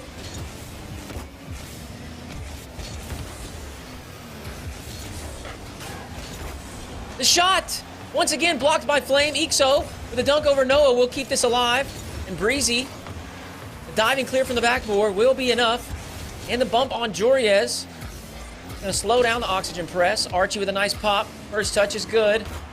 Looks for the air dribble bump, and it's not gonna be enough. Breezy up over the top. 1 minute left to play. Noah up off the ceiling. Breezy dives as last, and that's gonna leave the net wide open. Great play from Oxygen. Spotting an opening. Archie just needs to pop it around that oncoming third attacker. Oh no. Oh no. Oh no. Not a pause. Don't do that to us, please. Hootie who didn't like that? I guess no one really likes a pause at the end of the day, right? It means we're not watching Rocket League anymore. Yeah, That's you right. gotta fill that. Also, yeah. Also, on a match that means so much too for both these teams. I mean, any extra break you get in momentum is just like that can hurt, right? I mean, that's the whole reason the timeouts exist for half the teams is to get a break, stop momentum, try to ice the other team. So when a break comes in like this, it can disrupt everybody's momentum if no one's expecting it. So I could definitely change the tides for the better, for worse, for either one of these teams. But Oxygen, yeah, again, Daz, you were saying you weren't expecting too much from them.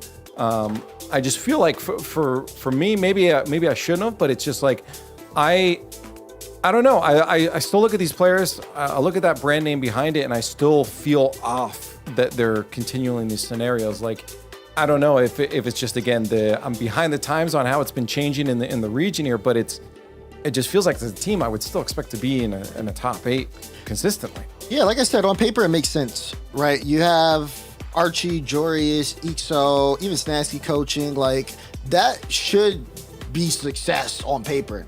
But you go back to the Spring Open and you see they're not really looking good. The rotations were really off. And you could tell in the Spring Open, okay, they're going to spend this entire split figuring out how to play together. When you know how things go with Major, with Worlds, with how these points fluctuate, that's not what you're looking for in the spring. You're looking for, we need to make a Worlds push. Everybody needs to be locked in. And it really, to me, hasn't been that. Now, of course, I'm going to give it credit because of the roster swaps and everything like that. They weren't necessarily put in the best possible positions. Yeah. But of course, they're not doing themselves any other favor. Backs against the wall here, and they gotta work. At the same time, you got Hogan mode. Just kind of like says, "Yo, you guys want to play?" Right. And then they pop off. So new rosters can work out. Oh yeah, I think it's just mentality difference though. You know, Hogan mode's not coming in and saying we got to make the world championship. Hogan mode is just like we're just gonna win and just play and let's play some Rocket League. You know what I mean? So different levels of perspectives, different pressure, but Oxygen still. I mean, I'm saying what I'm saying for them right now. They are still performing here. Oh yeah, I think there's a lot of individual talent on Oxygen Esports too. When they also added EXO was when I started casting RLCS, and they came out the gate swinging. They were a really hyped team, just like from the Gamers 8. That was like my first time casting them, and I thought they were on that come up and on the top 6 in the last Invitational. It was great to see. But this is an OT and a tie series, so it's really tense against Williams Resolve. Well, you know, overtimes are always fun. So let's get down to the field and get the energy. Let's get Hootie back on the screen here. Bounce from the corner. Fantastic read from Archie. Follow-up shot from Nowasaki. Ixo unable to make contact. Joriez will clear it away.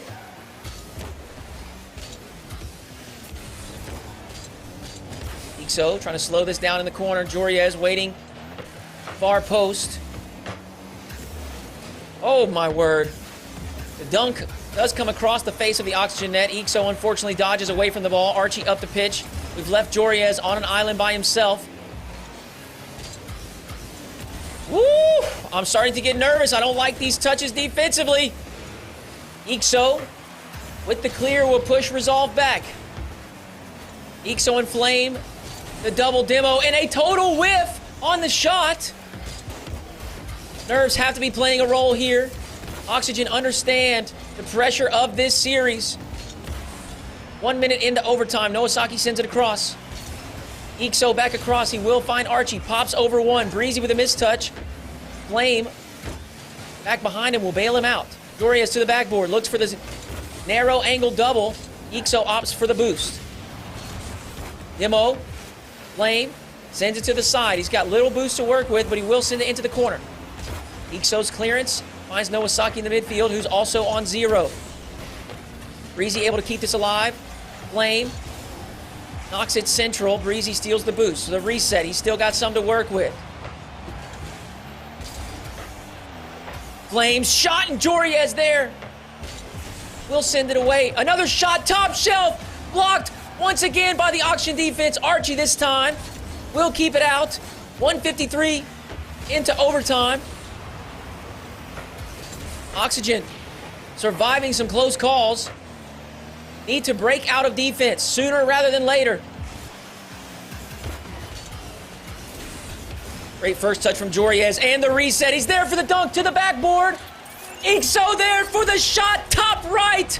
Oxygen secure game 3 in overtime.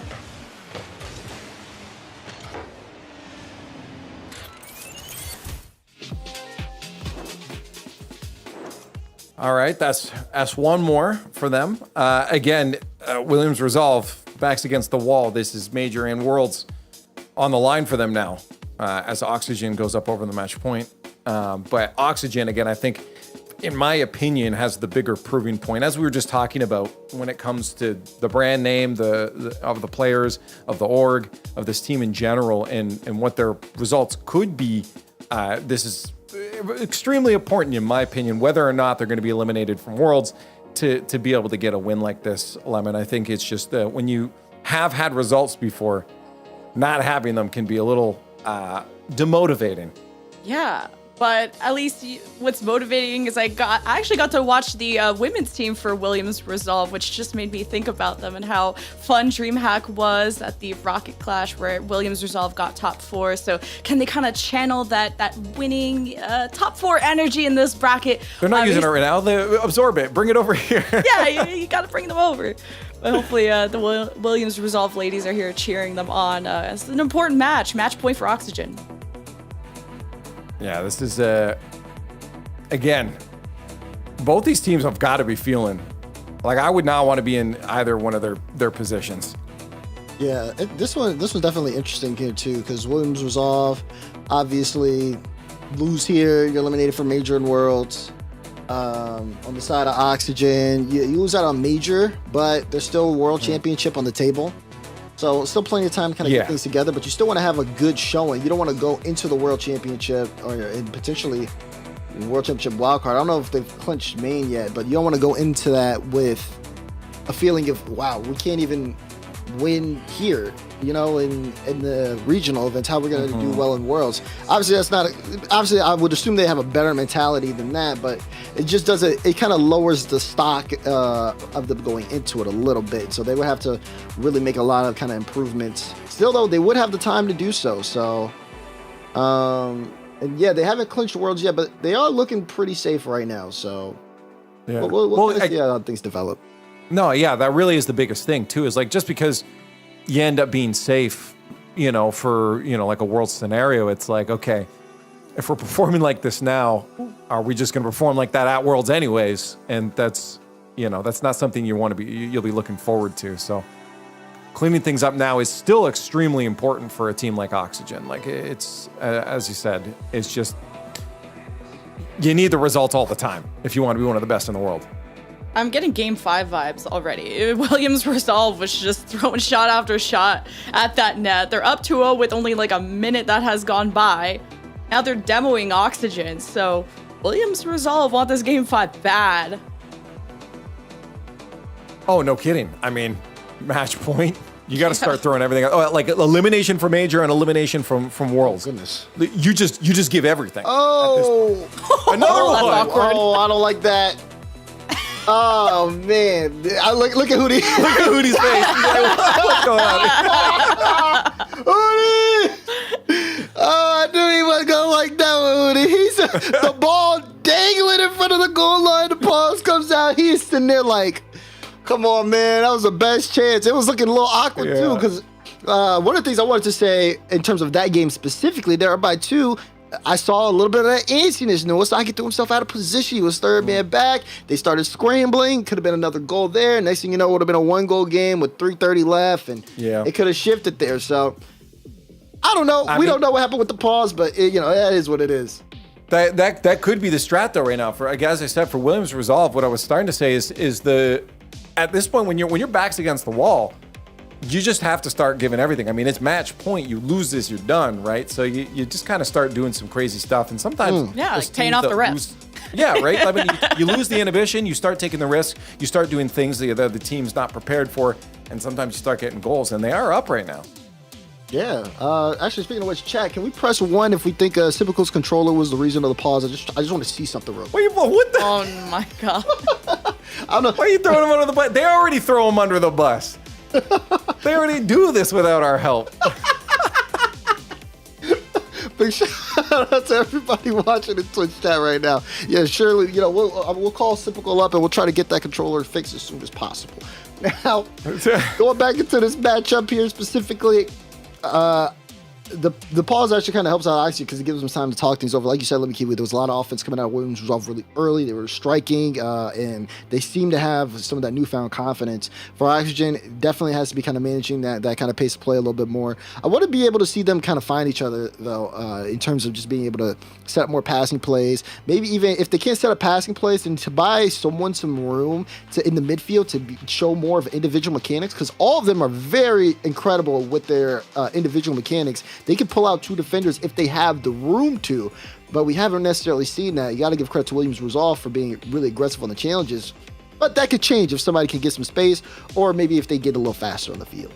Yeah, if Williams Resolve can even come back in this series too, they seem like to be in a good position to force the game 5 and needing kind of that comeback, right? Leave after Spring Cup didn't go their way, top 12 at Spring Open. It's Williams Resolve needing that deep run. Whether it has implications or not, it's just needing to have a high score to beat.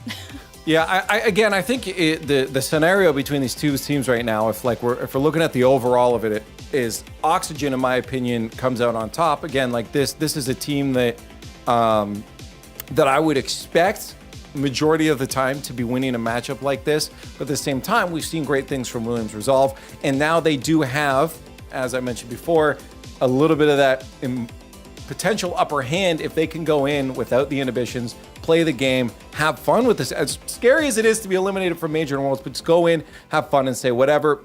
It's all or nothing at this point. That really can help. I mean, I still call it the take 3 effect. But back, like it's when you go in not caring, and all of a sudden you do really well when there's no expectations.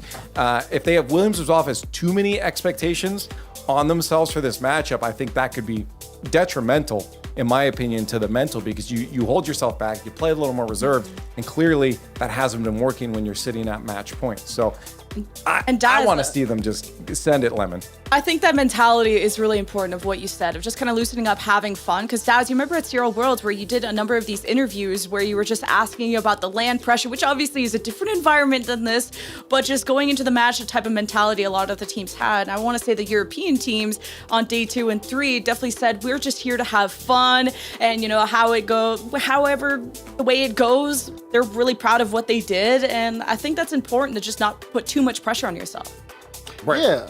I was going to say, that is important, and that's one of the things that when we talked about Solar Tundra was what I wanted to see, because even though you're sitting here in your room and you're kind of comfortable, there's always different levels of pressure. There's the land pressure. There's the, hey, I need to win this tournament, or I don't get to go to the land pressure. There's all those things that are in between, and we're seeing a lot of teams now with I need to go to this land event so I can try to get to the World Championship event, and that is really going to show us how they handle things and give us a little preview, because if they can channel and really play the best Rocket League they can under these situations, then I would assume on a big stage they should be able to show up as well. Well, yeah, it really is a big test for going forward. I still think that pressure, even given a relatively safe position for Oxygen, this is an incredibly important match for them. You can't just back off and say, okay, well, at least we're safe. Maybe not for the major, but for Worlds, or relatively safe. For Oxygen, it's still that moment of saying we really need to get our act together if we're going up against the world's best at a world championship to be able to perform, because going down in the lower bracket right away and potentially being eliminated right away in a double elimination, 2 losses in a row, is not world worthy, right? That's not world class. That's not what you want to be looking at your own team at. So a win here is incredibly important, and doesn't get easier too with G1 sitting right after this match. Just to give people an update while we do wait to get the players back in the lobby here and all sorted out, as we have a technical difficulty. Let's take a look at what's gone on so far today up in that upper bracket. We have some fun results. We had a couple clinches here for a few teams. Taking a look at Liquid, because of the teams that ended up in the lower bracket, they managed to clinch up. I believe that was majors. I'm good. My stuff all mixed up here. I do know BDS and K-Corp also clinched their major, and Team Vitality clinching that number 1 seed, I believe, for the major, and clinching out a world. So all 4 of those upper quarterfinals, Lemon, had a lot of important matches for these teams. And the only team that seemed to have the most difficulty was K-Corp. They had a bit of a struggle in getting their wins today, both of their series going to Game 5. Yeah, what's up with that? Why are they going to 5 against Solary, who just got 3-0'd by PSG Tundra, who obviously is not at the same level as Carmine, obviously, and Guild, who I feel like every time I watch them in these invitationals, they're going to Game 5 in these first rounds. It takes them a while to get the ball rolling, but they got the composure, just unfortunately just not winning against Carmine, which is a tough team. But in that lower bracket, a lot more one-sided matches. Then we're in a technical pause for that G1. And up next, we're going to watch Moist versus PSG Tundra to see if PSG Tundra and Moist, who's going to beat the other for those world spots. Yeah, again, these scenarios don't stop either. As much as we did solidify a bunch of stuff up in the upper bracket there, a reminder, teams that are still in this, in the lower bracket here, well, we saw a couple of them, Fufak Stop, they're done. That's it for them. Suz, the same thing. Solaris, the same thing. And PSG Tundra, their worlds is still fine, but again, the elimination is for major is still a problem for them if they're knocked out here on the tournament on Friday. So if they can get through this Friday, things might change up and the scenarios will change what we're looking at. But for now, PSG Tundra is still a dub is incredibly important for them. But going up against Moist, the team that's still looking like one of those top 8 teams in Europe, despite their roster changes, is not going to be an easy matchup. So overall, I mean, this bracket, Daz, in general, you got Vitality as the clear top, but even K-Corp is showing signs of weakness as teams take little pokes at them. Yeah, I feel like a lot of we are starting to kind of see that shift, and I mean the spring board here, the leaderboard kind of shows you that too as well. Vitality kind of putting themselves in that top spot, Carmine Corp with BDS kind of close, but Liquid has always performed really well in invitationals. I said that to someone earlier. Even when Carmine Corp were dominating in the winter, Liquid took that last Winter Invitational in 7 games, and we know Liquid can also go 7 games against the Vitality. So it will be very interesting to see what happens when they go toe-to-toe on another best of 7 again to see where things are. Obviously, BDS on the rise, no pun intended.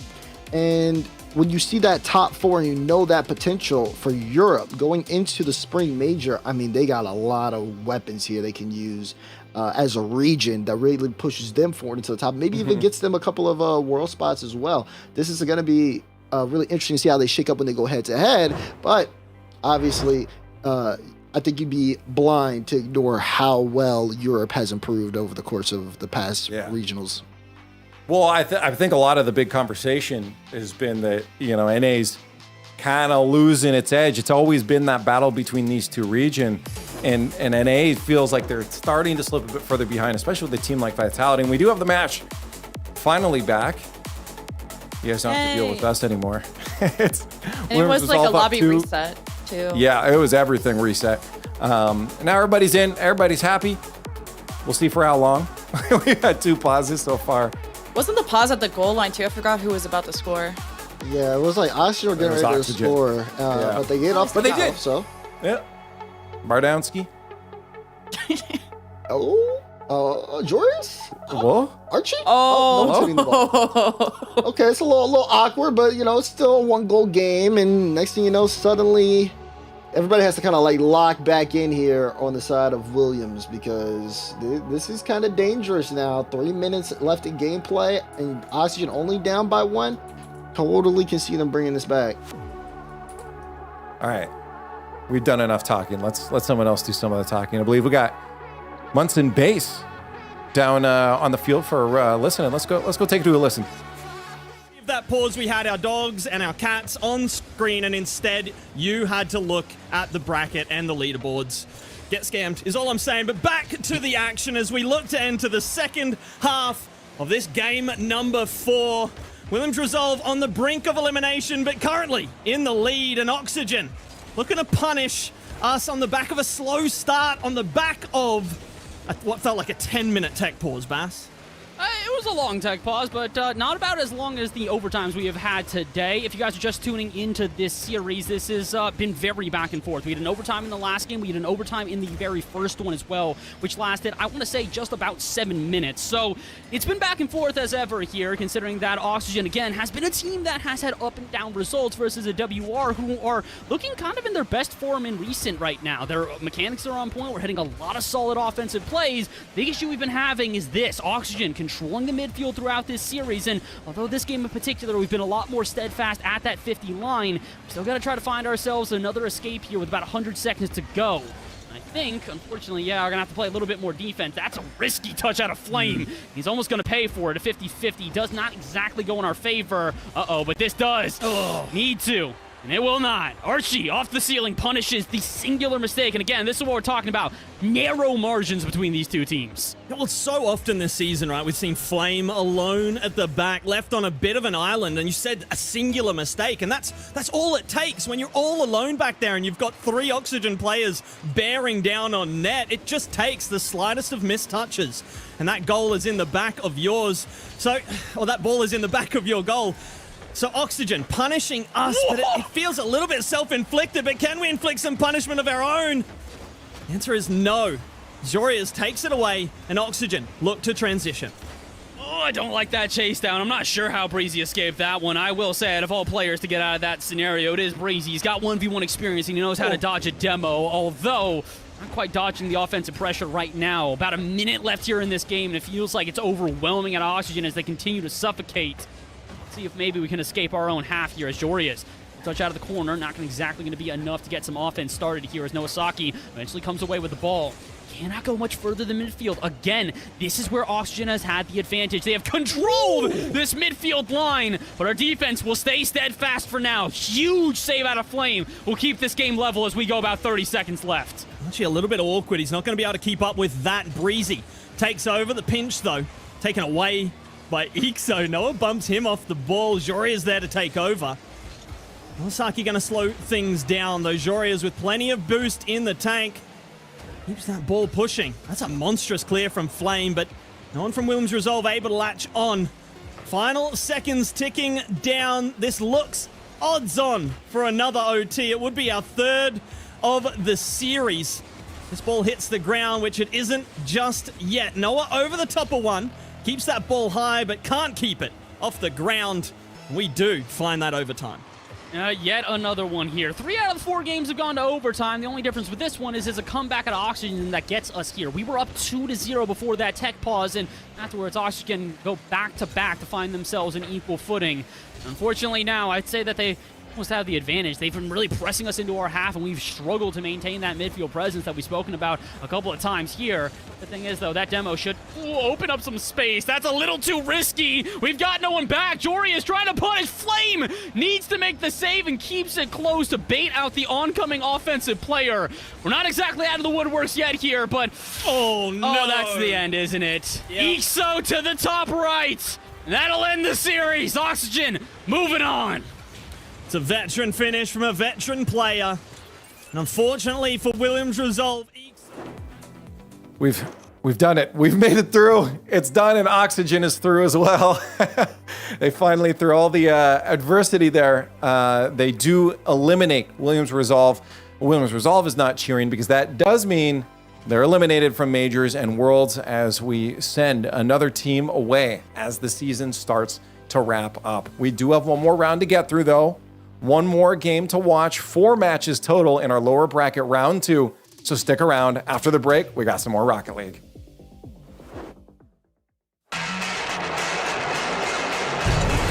the offense for their own good, and it's leading to opportunities like this. Ahmad off the ceiling. Ahmad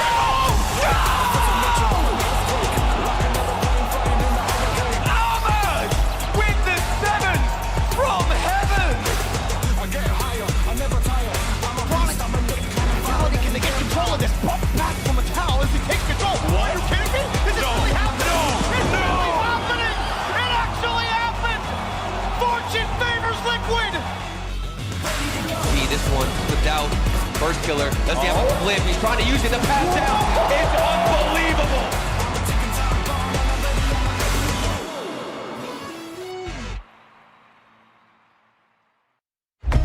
Game 5. Double match point on the line. Fury and Moist 5 minutes away from discovering who will have all of that on their side.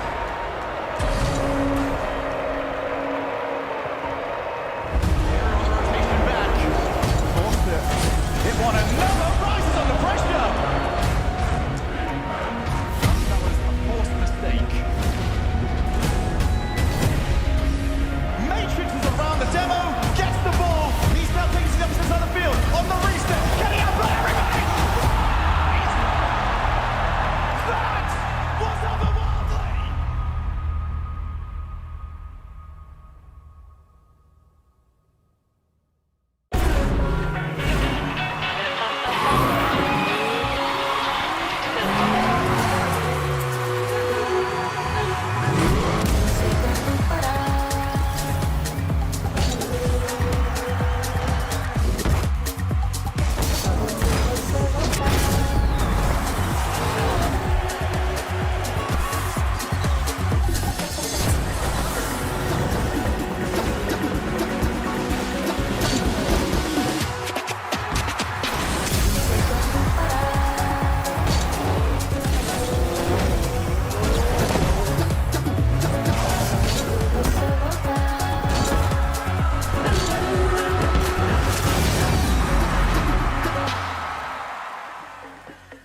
My biggest pet peeve in professional Rocket League is people that don't skip replays. I won't name names, but they do not skip the replay under any circumstance. Don't have to watch every single replay and add 2.5 minutes to the length of every single game to where we're getting like 5 games in a scrim, 6 games in a scrim. Ooh, biggest pet peeve in Pro Rocket League? People showing up late to warm up scrims. I've got a few names in mind, won't throw those out, but we've had some people torching our time recently. It's not been ideal. People being late for scrims, no doubt. Probably just getting demoed. It is super annoying. My biggest pet peeve in Rocket League is trolling the scrims. And look, I'm not going to name names, but you know who you are, and it is tilting, all right? Pack it in. If you're like trying to practice and like improve on stuff, and then the other team is just done scrimming and they're just gonna demo chase you, I think that's the most annoying thing. Yeah. I don't really have a pet peeve. I'm too old to be honest. Like I'm used to everything at this point. Getting peeked on, like someone scoring a shot like a psycho or like a sidewall double tap that you just didn't expect, and I'm just like, okay, like it works probably 10% of the time, and the other 90% you get scored on. People take my boost, bro. Just allow my boost. Let me get my boost. Like just go for the ball and let me chill.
Welcome back to the Rocket League Championship Series. We are in day one of the European Invitational for the spring split. As we come down to the end of the season, I'm Leaf. We have Lemon Kiwi and Dazarin joining me. Look at this bracket, guys.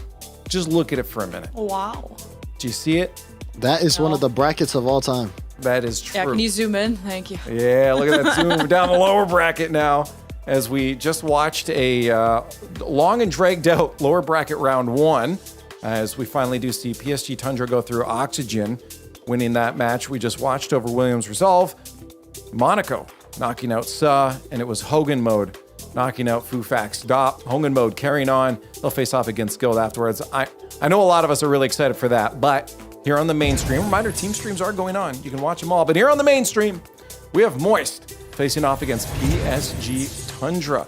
A massive matchup for PSG right now because, as we mentioned before, elimination here. It looks like, yeah, that's the update now. Okay, they're eliminated from majors and worlds with a loss here. Wow, that's not fun for them.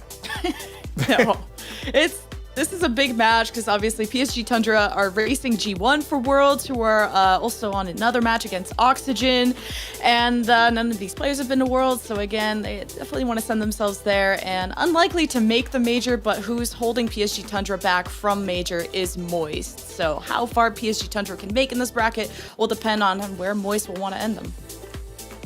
Yeah, this is huge. Get your predictions in, by the way. Who you think's going to win this one? I have a feeling the Moist supporters are going to be behind this one. We'll see if there's any love for PSG Tundra as well. Yeah, this is a tight one. We got Moist number 5 in string points, and right behind them is PSG Tundra. So again, last year for PSG Tundra is not a fun one. Analysts, let's get your thoughts on this matchup before we get into it here. Daz, I'm going to make you start off on this one. Who you got, Moist or PSG?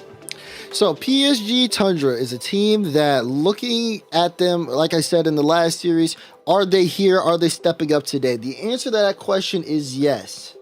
Oh. I'm still going Moist though. Okay. Because of course, Joyo Juicy and the Cannon himself. I cannot go against the Cannon. Give me Moist here. They're gonna take the series. Usually when you start off with a team like that, I'm like, oh, he's gonna go Moist, and you debated me on the debate. Go Moist. You got Lemon. You backing him on the Moist pick? Yeah, I gotta back him on the Moist. He beat Hogan. They looked really good that match. So see how they do this match though, because they just came off a 3-0 loss against Liquid. This will be the first time on the desk today that we're going unanimous. I'm gonna have to say Moist on this one. This is a team that definitively looks like, again, at least the top 8 team consistently in the European region.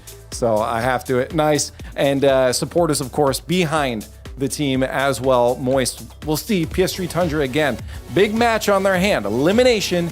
You're out from the major. You're out from Worlds. You don't want to lose this. Let's see how it goes. Lemon and Daz, take it away.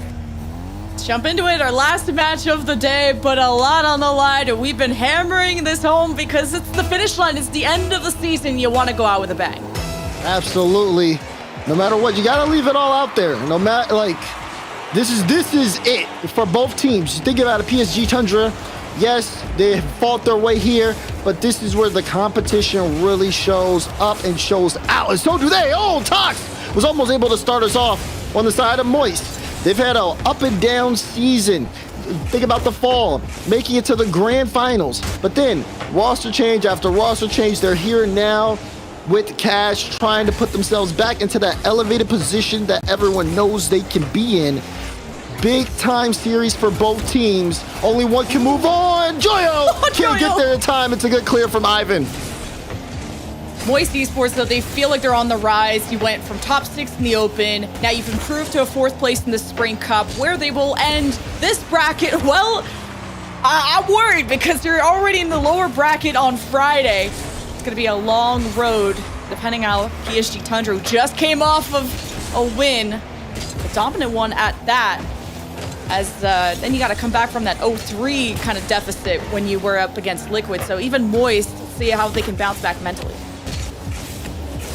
Gotta watch out there. Good musty there, but Joyo been recently on the dominance. Really has been kind of showing his stuff here. Now trying to get on the ball to get things out. Juicy.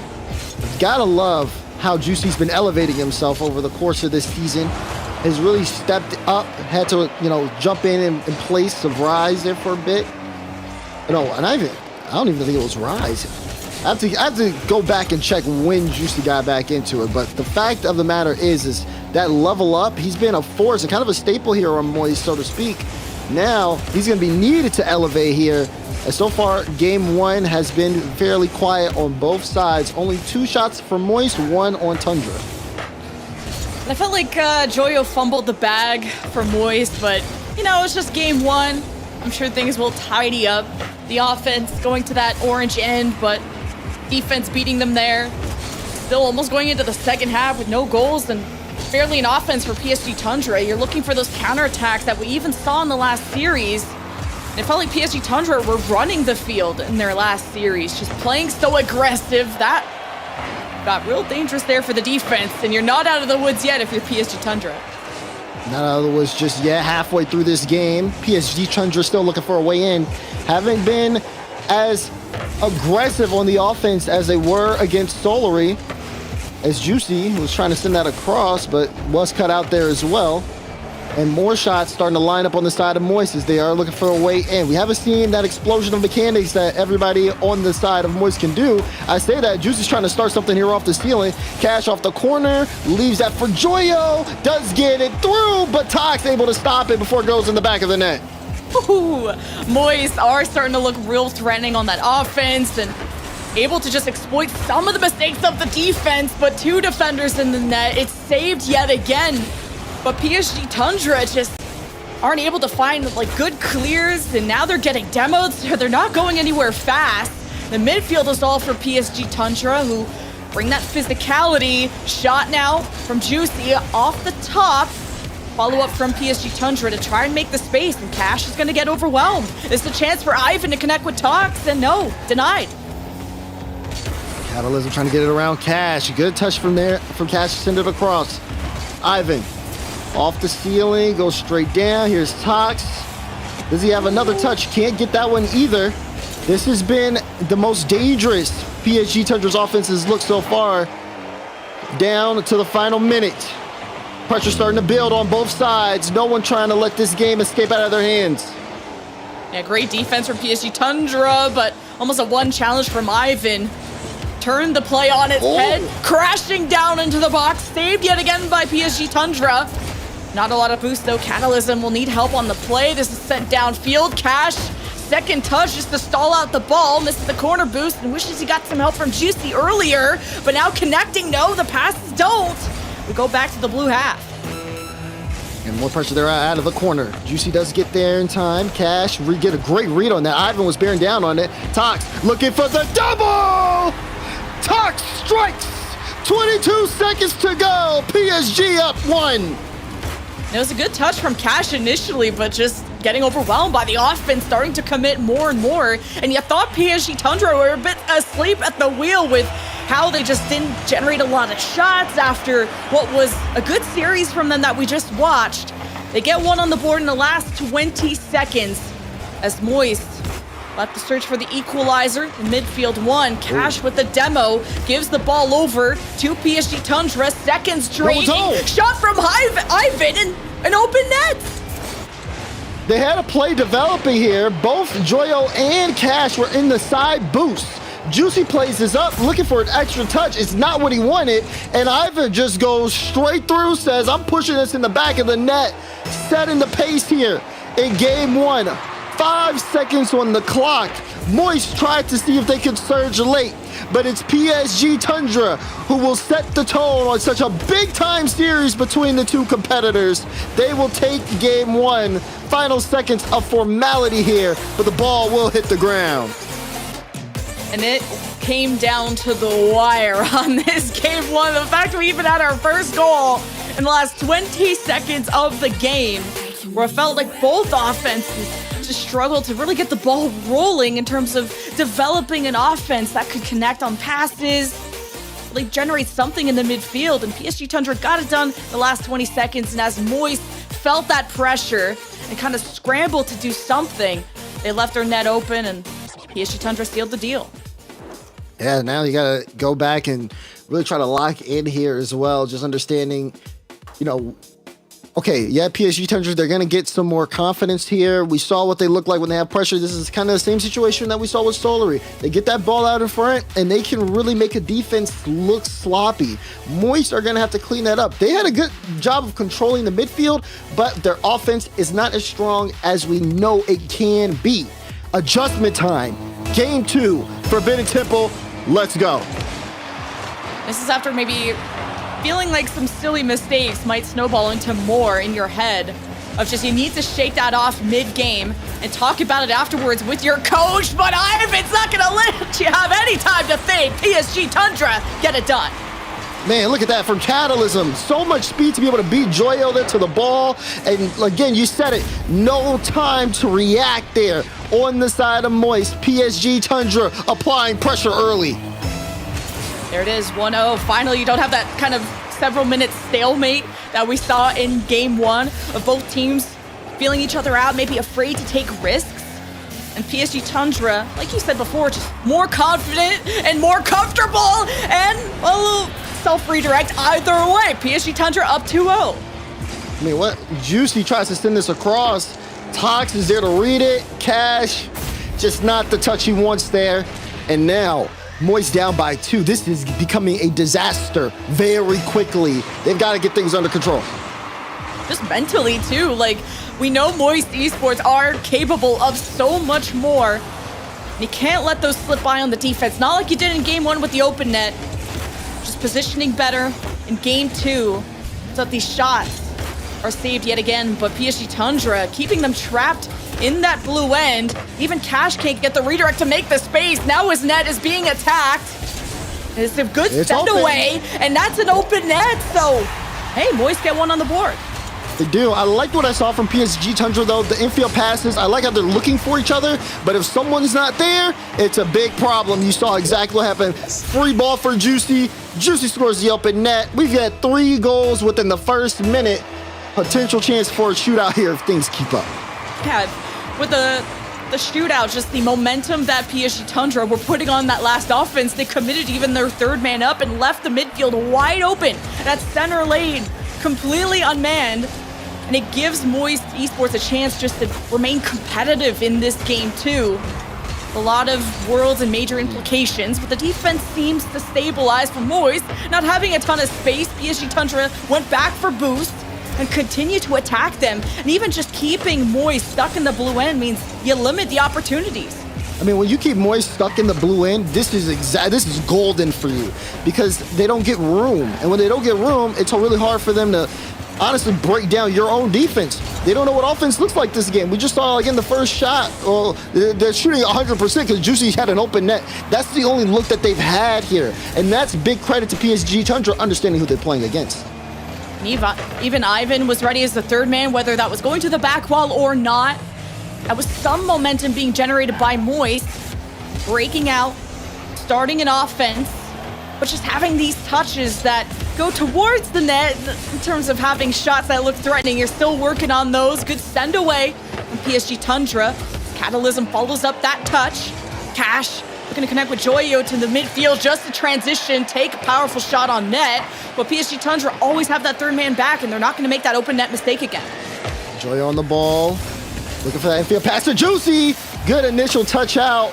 Cash couldn't get the follow-up, and that's just because he was being kind of bumped there out on the midfield. Still want to see more from the can in this game. He's got 56 points. He hasn't been on the ball as much. That's big credit to PSG Tundra taking him out to play, and it has been just a little awkward for him on the defense. Maybe things will change soon. Joyo gets his 5th save of the game as he clears that one downfield. It's still a 1-goal game as Moist are trying to regain control of the game.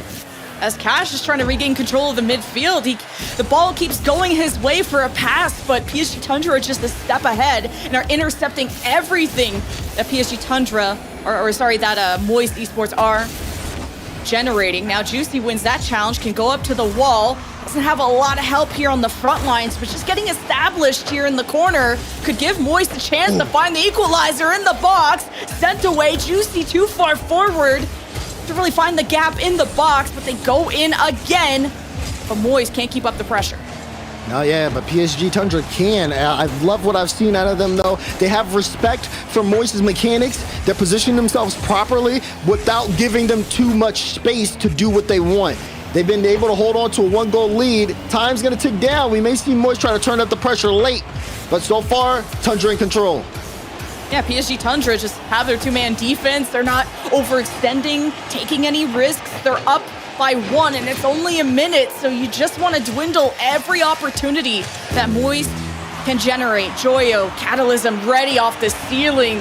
Stop after stop as The play is slowed every time Moist Esports wanted to generate. Joyo with the second touch off the back wall again, and Tox with a major clear for PSG. That should be in the net. It is. Turn it around. Moist had everything there for them on the play, but it felt like they were just doing too much. Juicy could take that shot. You can have Joyo follow up. Instead, they go for the fake. That is a full team play. They're down by 1. They had time, but they sent the house early and got punished for it. PSG Tundra looking to put this series on match point.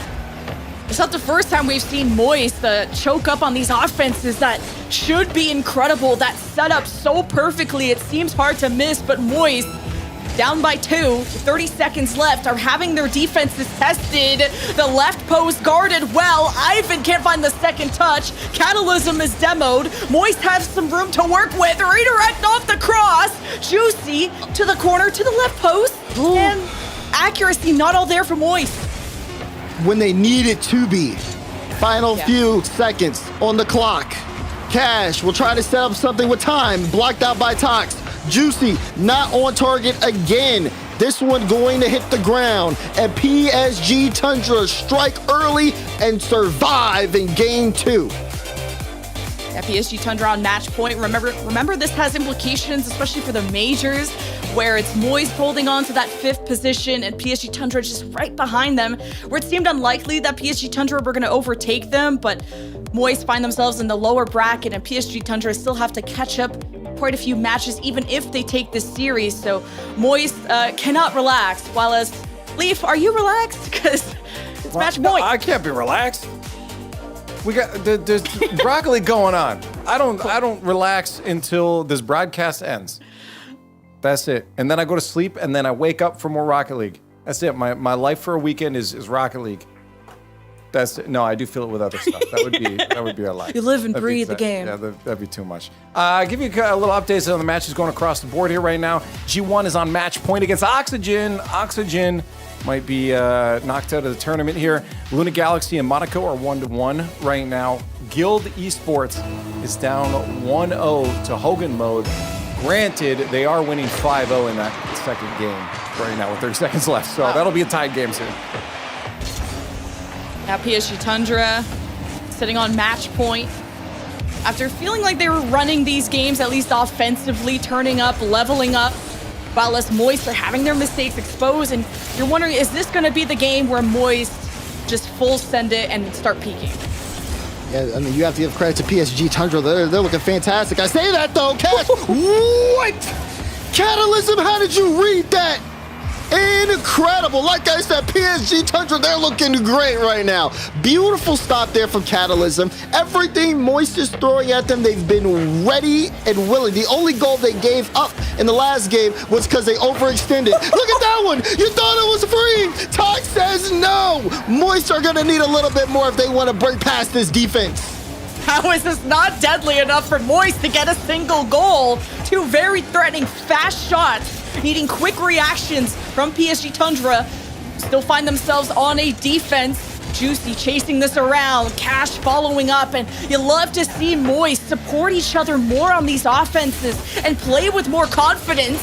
Small cross into the box though, but Moist are still committed to keeping the play going, and they have the boost to keep rotating forward. Joyo and Tox collide the 50 to the ceiling. Juicy there first, 3 defenders, 1 stepping up. Ivan trying to shake up possession there for Moist, as Cash slowing down the play, baiting out PSG Tundra, who hold firm in this net. Joyo to Juicy, popped up, not the angle they wanted, trying to tip it into the box. Moist doing everything they can, but still no cigar.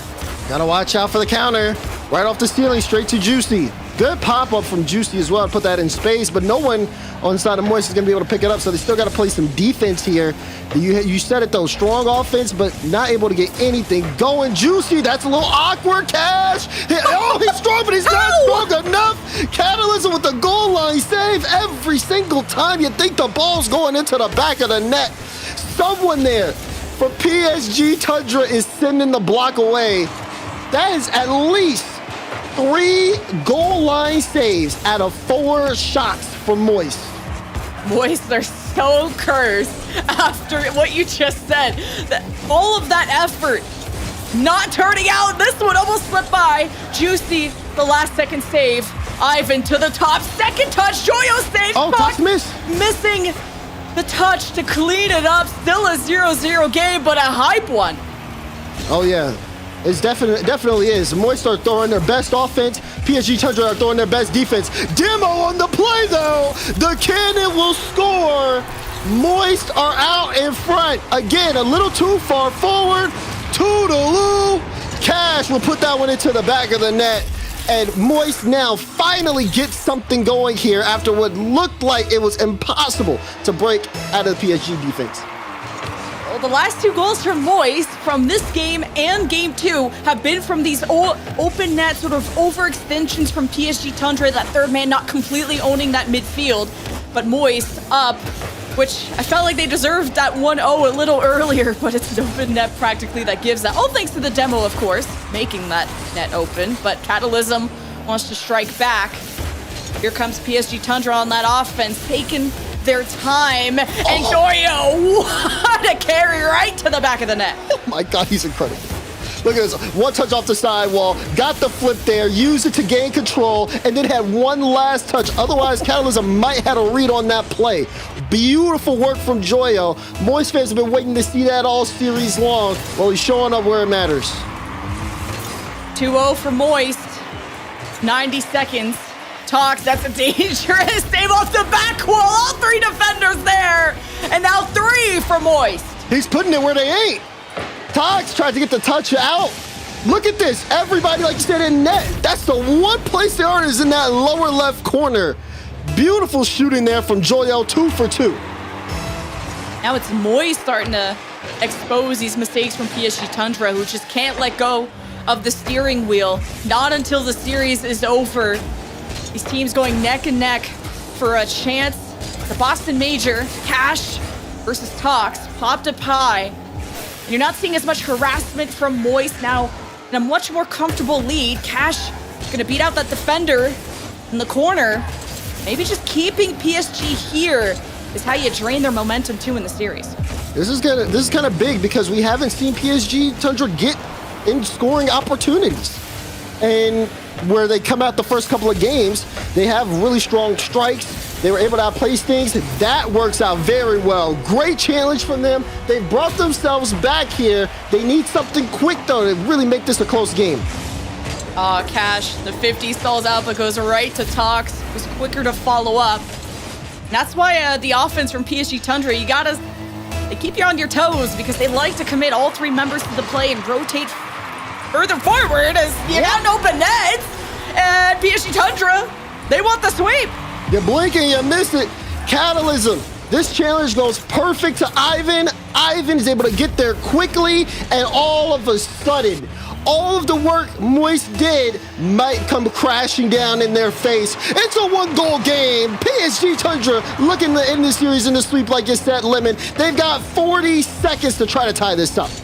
At least Moist able to slow down the play after they got demoed off of kickoff. 3-on-2. Ivan, Catalysm, diving to center out this ball. And he's first to the corner. Here's Ivan off the ceiling. Still trying to get this ball in the box. And you see PSG Tundra so full sending to the corner, maintaining possession. But now the offense starting to fall back.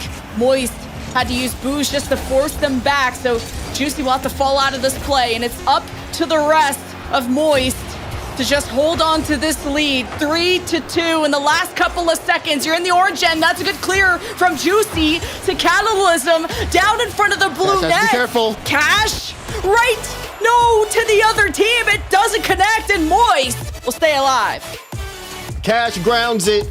Moist take game 3 in a very tense series as it continues on. We are going to go into game 4. PSG Tundra still on match point. Moist going to try to force the game 5 here. They did really solid work in the first 4 minutes of this game, but PSG Tundra got 2 back-to-back late, and that's where you start to see a little bit of signs of concern. For PSG Tundra, though, that late surge was great, but they weren't able to get that equalizer leaf. They were not. Correct assessment. You know, also was a correct assessment. What? Is when I tell you that G1 3-0'd Oxygen Esports. Oh, gosh. That's what happened. Oh. That's what happened. Oxygen. Wow. Eliminated from Major now with that loss. But yeah, G1. They stepped up. Oxygen not really delivering on expectations. Daz knew it all along, though. I did. Yeah, but that being said, that being said, you know, you got to give it to G1. I mean, that's a Oli revenge story there as well. So, you know, big ups on Oli finally being able to kind of give a little bit of payback there. But that being said, still got a lot more tournament left to go. Glad that matchup is over, though. Oxygen maybe could potentially make the World Championship, so their season might not be done just yet. But there is a team whose season could be potentially over with a loss here. And we're looking at the PSG Tundra in that conversation as they are fighting to close out the series against Moist. And even though PSG Tundra lost that game 3, it gave you signs of hope that you almost came back at the very end. And you had an offense right at that last 30 seconds to almost find the equalizer. So I think PSG Tundra can come into this game feeling like they could close it out, and Catalysm. Some nice bounces off the back wall here. Tox dropping it off to nobody. As here's the counterattack from Moist. Catalysm trying to start things off there. Good touch shot from Joyo to the side. Cash on the back wall, but Catalysm with the pop-up. Joyo will take that one away. So far, basic defense needed here as the ball's kind of getting played in the corner. That one, though, given up to Ivan, and chance there for him to slide it off the initial touch, but ends up sending it straight to Cash, who will get the clearance away. Starting to look a little dangerous on the side of Moist. They haven't been able to get this ball out. Tox, light touch. He was looking for that right side of the net. Wasn't able to get it, and now ball will be sent back into the midfield. PSG Tundra, though, they're a team that get real creative with these offenses, whether it's on the kickoff, finding demos to open up the net, going left and right, just like in that last offense, doing everything they can. So it goes to the right side. Catalysm's falling back. So was Tox. Kind of a miscomm, meaning PSG Tundra, shaky possession to keep that rally going. Now they have to fall back. Counterattack from Moist. Cash losing a challenge there to Tox, but Joyo and Juicy almost having some good passes in the midfield, but just not all there quite yet. Joyo to the back wall will meet Ivan. Moist are generating some shots, but no goals yet. Yeah, no goals yet, but still good to see them getting able to get some control and some possession upfield. Only one shot on the side of Moist so far as we are approaching that halfway mark. PSG Tundra having 4, but still coming up empty. Free ball for Joyo, and it gets through! I thought the defense had it! Top right slot from Joyo, and Moist score on their second shot of the game. Oh, just the 50 is hit. Stalls right for Joyo to hit the home run. It's about time these setups for Moist convert into something special. Feels like it takes so much effort.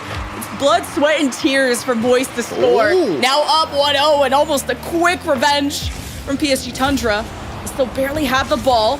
You dodge that bump. Cash also demos another. Juicy. Oh my goodness. More physicality. Everyone's dying out here. Juicy taking 2 demos, now sitting there on the ball. You're starting to see a little bit of the surge here for Moist. They're trying to take PSG Tundra out of the play and give them some space to cook. Cash trying to get that one out. Not necessarily the best first touch, so has to play the 50 there over towards the side. But Moist now with a lot of room to work with. They've got the first goal of the game. Will they be able to continue to keep this momentum going? They've already been doing a good job of just playing the ball out into the orange side, but they haven't necessarily been able to get anything going there on the box yet. So chance here for Juicy, but Tox again, great beat out. PSG Tundra, still a chance for them. We've seen them surge late, and as the clock ticks down, expect them to put on more pressure. Yeah, PSG Tundra just intercepting every Moist pass. And if they're not there, then the pass is just not connecting. So you see Moist trying to figure things out on the fly. 90 seconds, and Moist are only up by 1. Catalysm beating a few defenders, trying to bump Joyo out of the play. And Tox just a second too late to get the finishing blow. PSG Tundra still cooking up an equalizer. Ivan against the 2 defenders off the back wall. That's a long clear.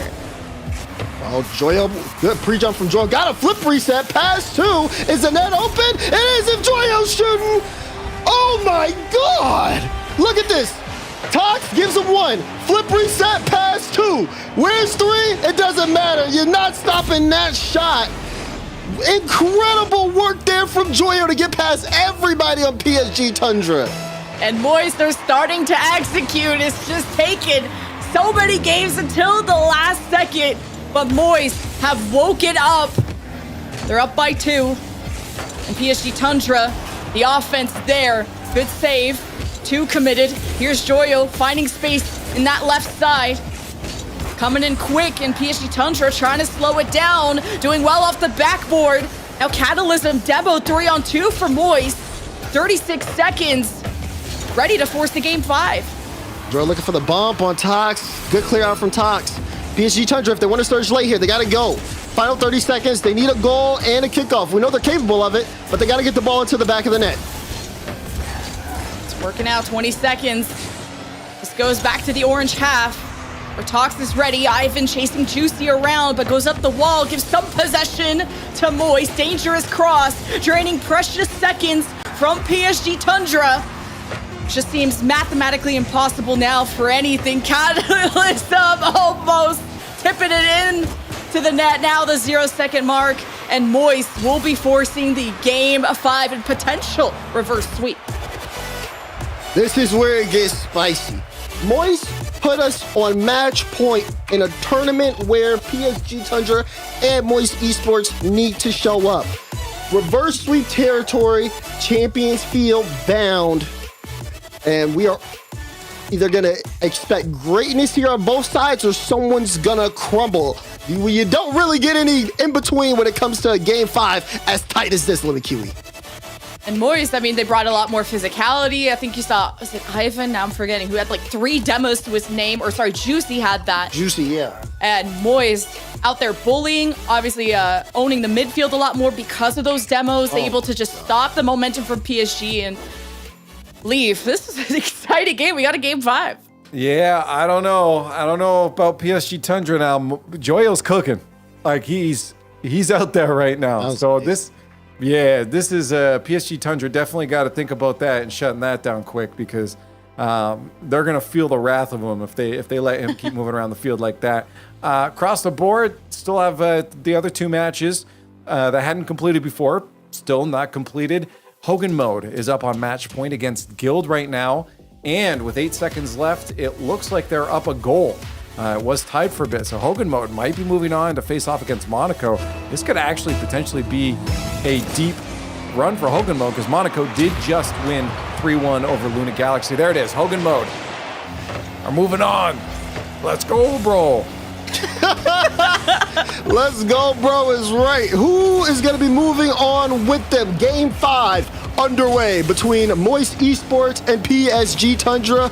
Formidable over the course of the season, but of course, only one can move on in this tournament. Oh yeah, and Moist have cleaned up the mechanics too from the start of the series, from us pointing out those accuracy issues to Moist looking better and better, especially Joyo slams down, trying to take the ball away from PSG Tundra. Ivan has to go up to the skies. The defense seemed pretty calm here for Moist. Joyo will be first to this ball too, but in the midfield, this PSG Tundra just looming. Juicy gets past all of them, generates good space for Moist. We've started to climb back in that series. The Brooms still in the closet for that reverse sweep. Got to keep an eye out on Joyo. Amazing game 3 and 4 from him. If he's able to channel that, then could be danger for PSG Tundra in game 5. On the side of PSG Tundra, look out for Tox. Shooting has been incredible. Great ball movement out of him as we get things underway. Yeah, Ivan too had, I think, the most amount of shots for PSG Tundra. They fight hard, and I think they've had their net exposed because they commit so many people to that front line. Now their backs are against the wall. PSG Tundra challenging, shaking up the possession. Now a clear all the way down to the blue half, but not able to follow up as PSG Tundra at least to the back wall. Juicy is ready though. All of Moist have woken up on this defense too, starting to step up and predict these offenses of PSG Tundra, who sometimes feel like an unpredictable team. Yeah, right. Oh, now even some goal line saves. I like the fact that they're able to work together in transition. Juicy not afraid to go downfield, try to put a redirect on target. PSG Tundra have been doing a good job this game of being able to kind of cut out the passes. This is a little awkward though. Juicy will get the demo on Tox. Joyo with space, can always be dangerous, has the flip reset. Tox comes back to get the stop, and it's still a tied-up game in Game 5. Yeah, PSG Tundra had time to think and time to watch how that was going to develop. And Moist, I mean, it took so many goal line shots, and they weren't able to convert as much as they hoped to last game. But I'm sure their hopes are revitalized. Just the fact that they were able to force a Game 5 and mentally bounce back. Ivan gonna force his way, bulldoze through these two defenders, summons the attention of his teammates. But here's the counterattack from Moist. Cash with the second touch, and no one there to follow up. Cash to Juicy. Juicy made contact, but Ivan was there for the block. Things are going to start to accelerate here on the field as we hit that 2-minute mark. Whoever scores is going to drastically shift the tone of how this game is going to go. So the pressure is on. Both teams have really shown that they've been able to kind of compete. No big signs of weaknesses here.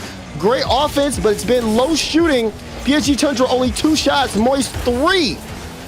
Time ticks down. It's kind of feeling like Game 1 where both teams had to play really methodically, trying to avoid taking any risks. And you had that low-scoring game where it was like 20 seconds left where we had the first goal, and it's giving those vibes yet again. Defense holding strong for PSG Tundra. Dangerous cross in front of the net by Joyo. As Juicy continues to harass this defense, trying to bait them out of that half. See what gaps Moist can find. Cash up to the air. Talks with the 50 down low, and Ivan, the pinch goes right to Moist. Juicy takes a shot. Both defenders cross and go for a save. There's Ivan on the ball. Strong clearance. That's going to give a lot of space here to PSG Tundra. We're entering the final minute of gameplay. Someone has to break.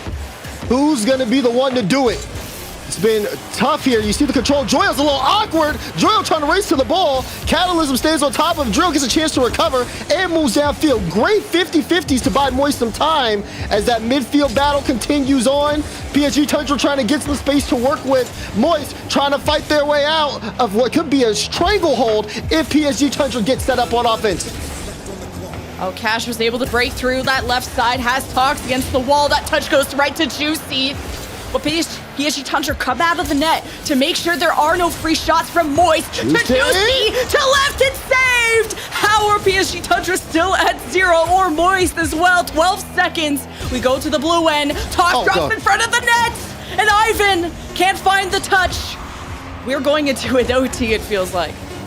Wait a second, Ivan trying to end it! Oh, Cash!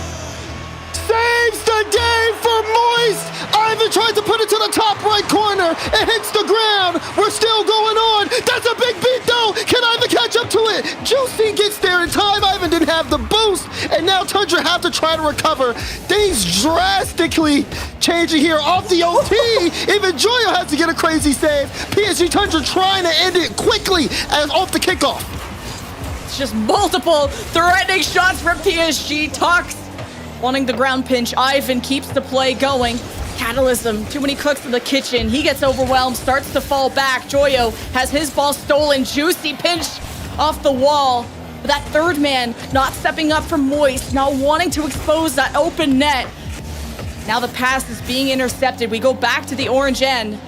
And Ivan meets Joyo halfway, which goes to Cash off the back wall. And Juicy collides with Talks. Cash at least tucks into the left side to keep the play going for Moist. That was big, a touch by Cash there. If Cash doesn't get a touch, that ball gets cleared out. Everybody from Moist was involved in that play. Could have been an easy counterattack goal there for Tundra. Oh, Talks to the right corner. It's just buying time, stealing boost, draining resources from Moist, who have just been stuck on this defense. Talks will even bring it back. Good challenges, though, from the defense. And PSG Tundra have to be careful how much they extend from that midfield. That was almost a dangerous counterattack from Moist. It definitely was. They're giving Cash space here. Cash looking for the bump. Catalysm, great defense to get the stop there. Follow up, Ivan's there to get the save out as well. Tundra are not letting this game get away from them easily. They are fighting tooth and nail with Moist for possession, ball control, and ultimately try to win this game. Demo on the play is going to get that one sent way back to the Moist back wall. Yeah, Moist falling back. Ivan turns the play on its head, misses that second touch. Juicy gets the clear. It's an open net! PSG Tundra fumbled, and Moist with the reverse sweep. Juicy gets a clear downfield.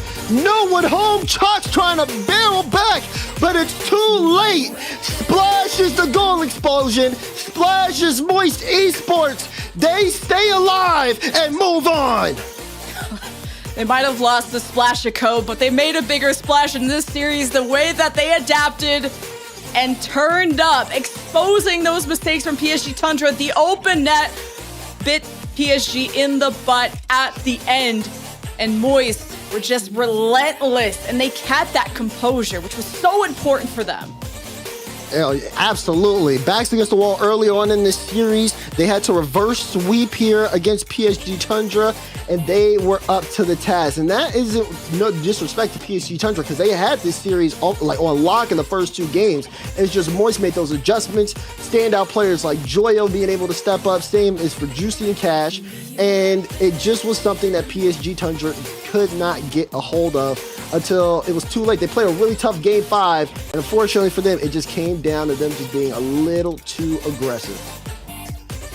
At least you have your season end on a reverse sweep. Doesn't feel good, but I think PSG Tundra performed so well throughout the series, and Leaf, everyone is putting it on the line because it's the end of the season. Yeah, I mean, sure, at least you went the distance, but it's like they're definitely thinking and sitting there right now about that open net.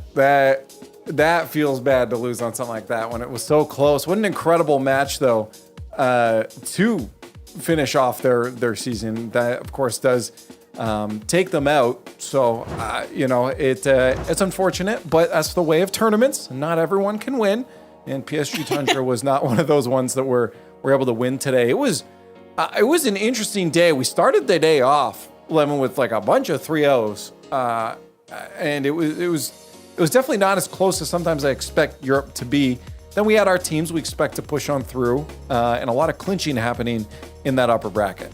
It's just, and a couple unexpected game 5s. We talked about Carmine and even Oxygen and the Luna Galaxy, former Monkeys roster. That was an exciting match. Yeah, a couple of sweeps here and there. I know chat was really cheering on Hogan mode, but Moist went on. He got the Splashico, which I learned what that was today. So getting used to more Rocket League terms, but it's been an exciting day. And of course, Europe is hard to predict. But I know, Daz, you were saying on First Touch, you got a lot of your reads correct. Yeah, for the most part, actually, things. It's a genius. Things looking a little well. You know, all of our teams that make it to round 3, I believe, have made, except for Monaco. I think we, like we said, we had sub, and so Monaco definitely kind of showing up and showing out. But Europe, definitely, you know, those favorite teams are doing exactly what their fans expect them to. Even in the top half of the bracket, upper finals definitely very predictable. Lower half of the bracket here as well, with teams like Moist, Hogan mode especially, and then of course even G1. So I mean, we got an interesting day ahead of us tomorrow, Leaf. That's a easy top 6 for Hogan mode. We going all the way. Oh my God, they're just gonna fly. Okay, never mind. I was gonna say maybe they'll just fly through the top 4, but that'll get tricky after Monaco. Hey, maybe something can happen in Monaco too. But that's really fun to see Hogan mode still on that push forward there, as they continue that grind, surprising a lot of people. Let's talk about how everything went today, though. Let's take a look at. Not yet. We're still calculating points. We'll take a look at the bracket a little bit longer here. But these are the matches you'll end up seeing tomorrow. We'll take a look at the schedule a bit later as well. But we will have our upper semis, our lower round 3 and 4, the quarterfinals there. Here's the points. Okay, things got tight today, guys. And there was so much happening, so much clinching and eliminations happening. I asked very kindly, and Direct did it nicely, put a little list together of everything that happened. So when it comes to the majors right now, we do have Carmine Corp, BDS, and Team Liquid clinching their major spots. That's wonderful, them. We also had Vitality clinching the #1 seed at the major. Wonderful for them. And Worlds. Yep, and clinching Worlds. I was going to get to that in a second when we look at the Worlds. No, that's okay. I just need something to fill the Worlds points with. Eliminated from the major now was PSG Tundra, we just saw there with an unfortunate open net. Luna Galaxy, Williams Resolve, Guild Esports, Monaco Esports, and Foo Fax Dop. And then, of course, Oxygen also eliminated from the major. How about the big points, the Worlds. I think everyone's been working towards. Now we can mention it. Vitality clinching Worlds. That's huge for them. Absolutely massive. And then, of course, those teams I mentioned that were eliminated before are all also eliminated from Worlds except for Oxygen. Their chances still stay alive. So it's getting tight. And the fact that all that just happened, Daz, on a day one is, well, never mind. We're going to start fresh. Okay. We're just going to erase all the debt. The fact that day one presented all of these scenarios and clinches and eliminations was just a wild start to the weekend. Yeah, I mean that is kind of what we expected going into this. I know, there's been a lot of talk leading up to this. There was a lot of pressure on the line. You saw teams really show up when that pressure was building. You also ended up seeing some teams kind of break even when they were kind of on the brink of victory, like PSG Tundra. Getting reverse swept there, it hurts a lot. But of course, I mean, you look back at their season and they've really played it. Tough Rocket League against the best of the best, and not only Europe, in the world. So it's still something to kind of be proud of, even though their season is over.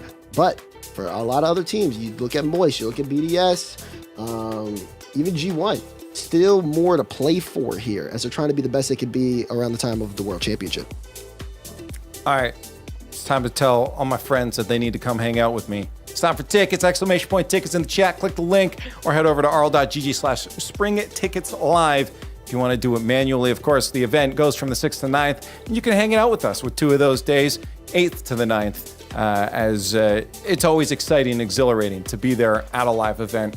Lemon, Daz, I think anyone can attest to there's been any esports event, but Rocket League specifically is just something powerful. Just having everyone together, Lemon, celebrating the same thing is always super exciting. I don't know, most of us got together for DreamHack this just past weekend, and the energy was out of this world. The loudest LAN I think I've been to in a while, and I'm expecting Boston to just top those charts. So excited how that LAN's gonna go, especially with a lot more fans attending. I'm probably gonna go deaf that weekend. Oh, don't worry. Well, the headphones are really noise canceling, so we're good on that aspect. But of course, yeah, you guys know it. Spring Major tickets obviously available. Come hang out with us at Boston. First Touch pre-show. You guys can yell at T-Base as much as you want to, or you can talk about some funny takes on the desk. Just be more involved with the Rocket League family as a whole. It's always great when everyone gets together, and I want to see how electric that Boston crowd can get. So you guys got to show up and show out. Yeah, you got to show us something, that's for sure. Let's just take a look, though, because we aren't done with the weekend right now. Let's take a look at the schedule just so you know what's happening tomorrow. Of course, as I mentioned while we were looking at the bracket, we are going to hit our lower bracket round 3. Then we'll head up to our upper bracket semifinals, where we'll send 2 more teams down to the lower bracket quarterfinals, where we'll finish off those 2 matches for the end of the day. And then we end up with our final 4 teams into that championship Sunday. So make sure you're showing up tomorrow and 30 minutes before kickoff, of course, for the pre-show. Anyways, that's it for the day. Unless you got some final thoughts, something you're looking forward to. Team BDS especially are on the rise. They're having an amazing spring split. They got 3rd in the last 2, and if they win against Carmine, which underdog in that case, they could go to the grand finals. So that's exciting for them if they can make it. Also, G1, this is the deepest run they've had. They're in the lower bracket. They've kind of fumbled in the last 2 regionals. So we'll see if G1 can put up a really decent high score. There's some good matches going on. Match of the day for me, Liquid Vitality. They win 7 games. Like I said, Liquid Invitationals, they kind of play up to a new standard. I want to see what that Liquid Vitality looks like. How close will it be, or are Vitality just going to usher in that new era? They already have been. I want to see what they can continue to do. Match of the day for me, any match Hogan Mode is playing. It's going to be great Rocket League tomorrow. The upper bracket is looking fire. Carmine Court, Team BDS, and Vitality versus Liquid. It's going to be a lot of good Rocket League, so you don't want to miss it, and I very much hope you're showing up tomorrow to hang out with us. That's it for today for day 1. We'll see you for day 2 tomorrow.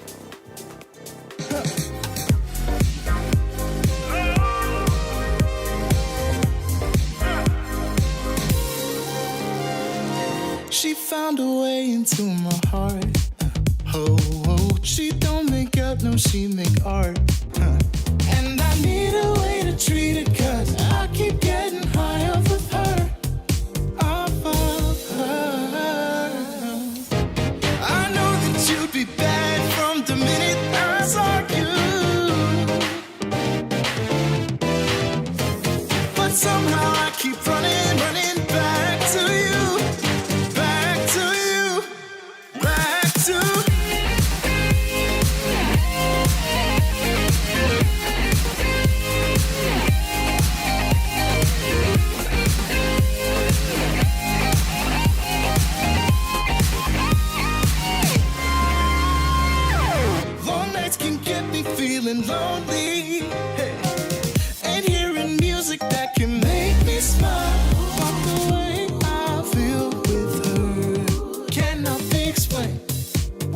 thing still remains on my mind. I know that you'd be bad from the minute I saw you, but somehow I keep running back to you, back to you.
Leading to opportunities like this. Ahmad off the ceiling.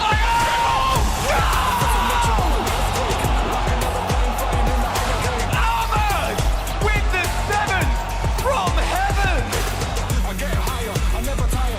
I'm a chronic, I'm a mentality. Can they get control of this? Pop back from a towel as he takes control. What? Are you kidding me? This is really happening. It's really happening. It actually happened. Fortune favors Liquid. See this one flipped out. First killer doesn't have a flip. He's trying to use it to pass down. It's unbelievable.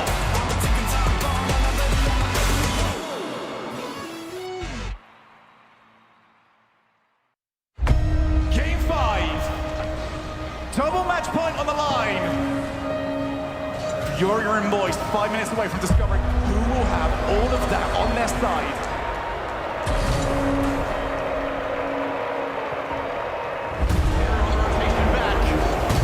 It won another rises under pressure. That was a forced mistake. Matrix is around the demo, gets the ball. He's now taking his emphasis on the field. On the reset, getting out by everybody. That was otherworldly.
Feel me in the dark, in the darkness. My shadows, they